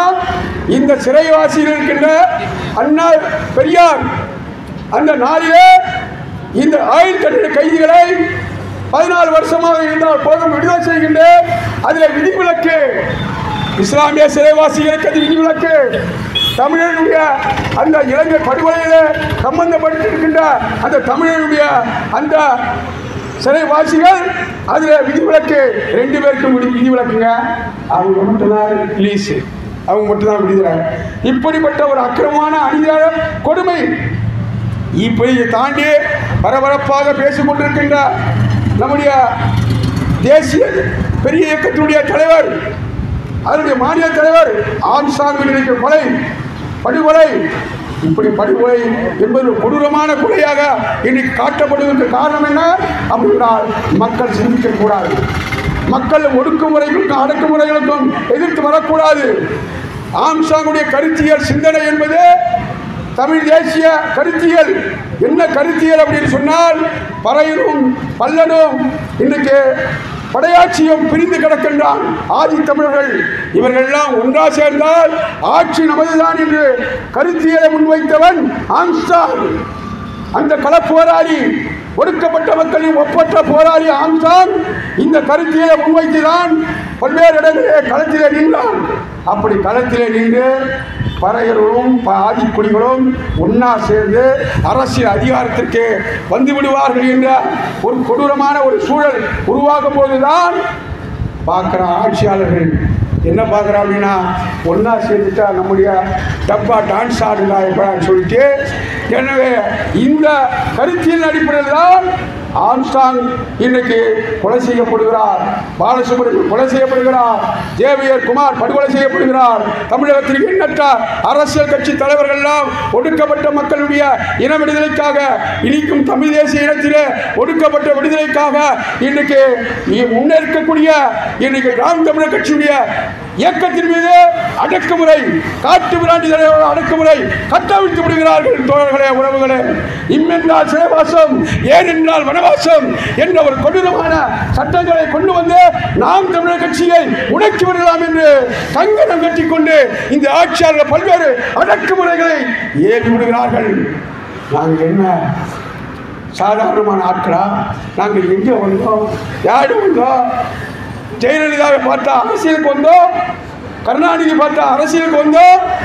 20 நாடுகள் போராட்டங்கள் நடத்திய போரை கொண்டு வந்து நிறுத்தினாலும் தன்னந்தனியாக களமாடிய நம்முடைய பிரபாகரனுடைய அந்த போர் படையிலிருந்து உருவான தம்பிதான் செந்தமிழன் சீமான் அவர்கள்.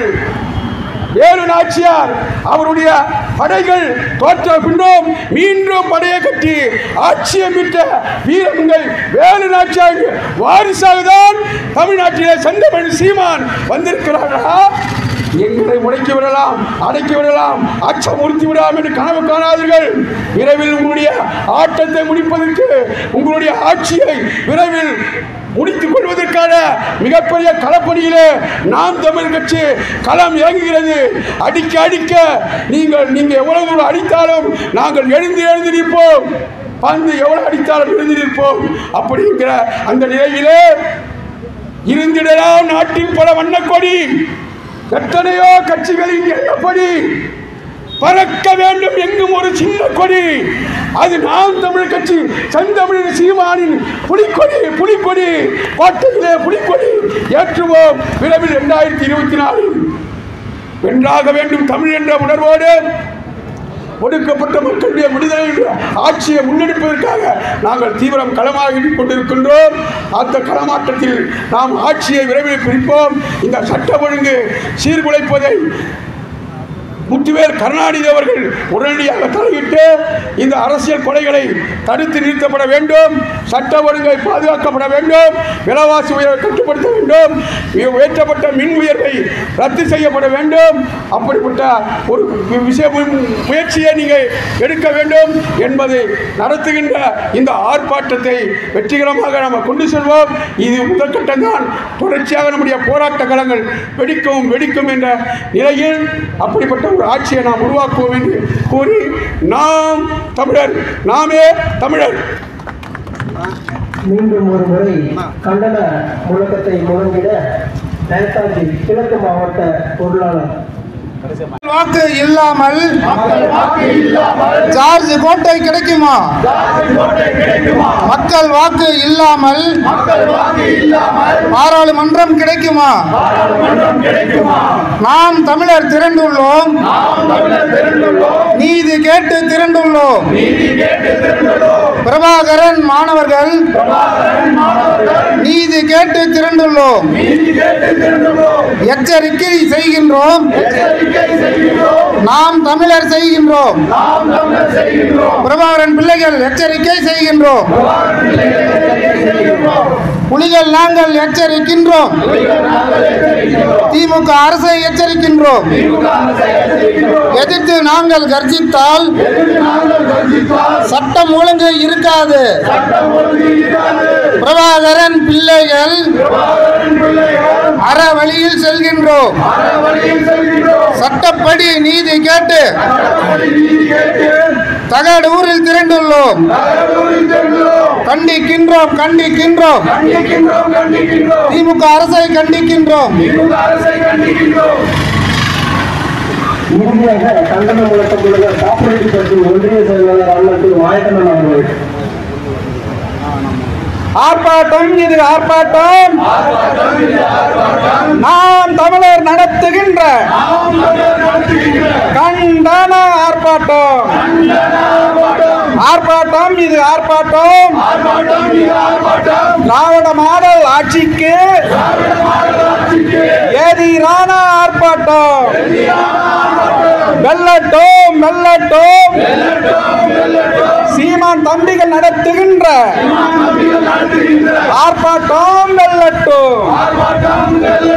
கண்டிக்கின்றோம் மின் கட்டண உயர்வை நாம் தமிழர் கண்டிக்கின்றோம். வன்மையாக கண்டிக்கின்றோம். திரும்ப பெறு மின் கட்டண உயர்வை திரும்ப பெறு. பாதிக்கின்றோம் மக்கள் நாங்கள் பாதிக்கின்றோம். ஆட்சியா இது ஆட்சியா? மக்கள் நலன் ஆட்சியா? ஆட்சியா இது ஆட்சியா? மக்கள் துரோக ஆட்சியா? பதவி விலகு. மக்கள் துரோக ஆட்சி செய்யும் ஸ்டாலின் அரசே பதவி விலகு. சமூக நீதி பேசி வரும் திராவிட அரசே, ஸ்டாலின் அரசே, சமூக நீதியை நீலை நாட்ட எடுத்த நடவடிக்கை என்ன? நடவடிக்கை என்ன? மானம் இல்லையா? ரோசம் இல்லையா? ஏழைகளின் வாக்கை பெற்று ஆட்சி நடத்தும் திராவிட அரசே, சமூக நீதியை நீலை நாட்டு. கேட்கின்றோம், கேட்கின்றோம், நாம் தமிழர் கேட்கின்றோம். பதில் சொல், பதில் சொல், ஸ்டாலின் அரசே பதில் சொல். கண்டிக்கின்றோம், கண்டிக்கின்றோம். சட்டம் ஒழுங்கு சீர்கேட்டை காக்க தவறிய தமிழக அரசை வன்மையாக கண்டிக்கின்றோம், கண்டிக்கின்றோம், கண்டிக்கின்றோம். பட்ட பகல் கொலைகளை காக்க தவறிய தமிழக அரசை வன்மையாக கண்டிக்கின்றோம். கைது செய், கைது செய் உண்மையான குற்றவாளியை தமிழக அரசே கைது செய். நீதி வழங்கு, நிதி வழங்கு. பாதிக்கப்பட்ட குடும்பங்களுக்கு நீதி வழங்கு, நிதி வழங்கு. தடுத்து நிறுத்து, தடுத்து நிறுத்து. காவல் நிலைய மரணங்களை ஸ்டாலின் அரசே தடுத்து நிறுத்து, தடுத்து நிறுத்து, தடுத்து நிறுத்து. பாலியல் வன்கொடுமைகளை திராவிட அரசே தடுத்து நிறுத்து. காப்பாற்றீடு, காப்பாற்றீடு. கூலி பாடை குண்டர்களால் அண்ணன் தம்பி கொல்லப்படுவதை ஸ்டாலின் அரசே தடுத்து நிறுத்து, தடுத்து நிறுத்து, தடுத்து நிறுத்து. அக்கா தங்கை நகை பறிப்பை தமிழக அரசே தடுத்து நிறுத்து. சட்டம் ஒழுங்கை காக்க தவறிய புரட்சி வெடிக்கும், புரட்சி வெடிக்கும். தமிழகம் முழுவதும் புரட்சி வெடிக்கும். ஆர்ப்பாட்டம், இது ஆர்ப்பாட்டம். நாம் தமிழர் நடத்துகின்ற கண்டன ஆர்ப்பாட்டம். சீமான் தம்பிகள் நடத்துகின்ற கண்டன ஆர்ப்பாட்டம்.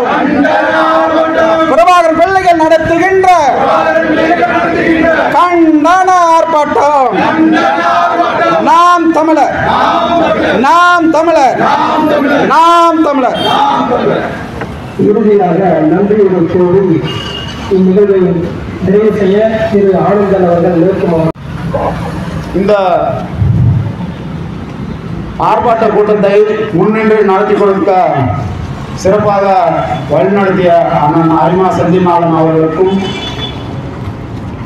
ஐயா கேப்டன் துரை அவர்களுக்கும் மற்றும் மாவட்ட பொறுப்பாளர்கள், தொகுதி, பாசறை, கிளை, ஒன்றிய பொறுப்பாளர்கள் அவர்களுக்கும் இங்கு வந்து கண்டன முழக்கங்களை எழுப்பிய அருமை உறவுகளுக்கும் சிறப்பாக பேசி விழிப்புணர்வை இந்த பகுதியில் ஏற்படுத்திய நாம் தமிழர் பேச்சாளர்களுக்கும், அதுபோல இங்கு பாதுகாப்பு வழங்கிய காவல்துறைக்கும், ஒளி அமைப்பை செய்து கொடுத்த காந்தன் ஒளி அமைப்பாளர்களுக்கும்,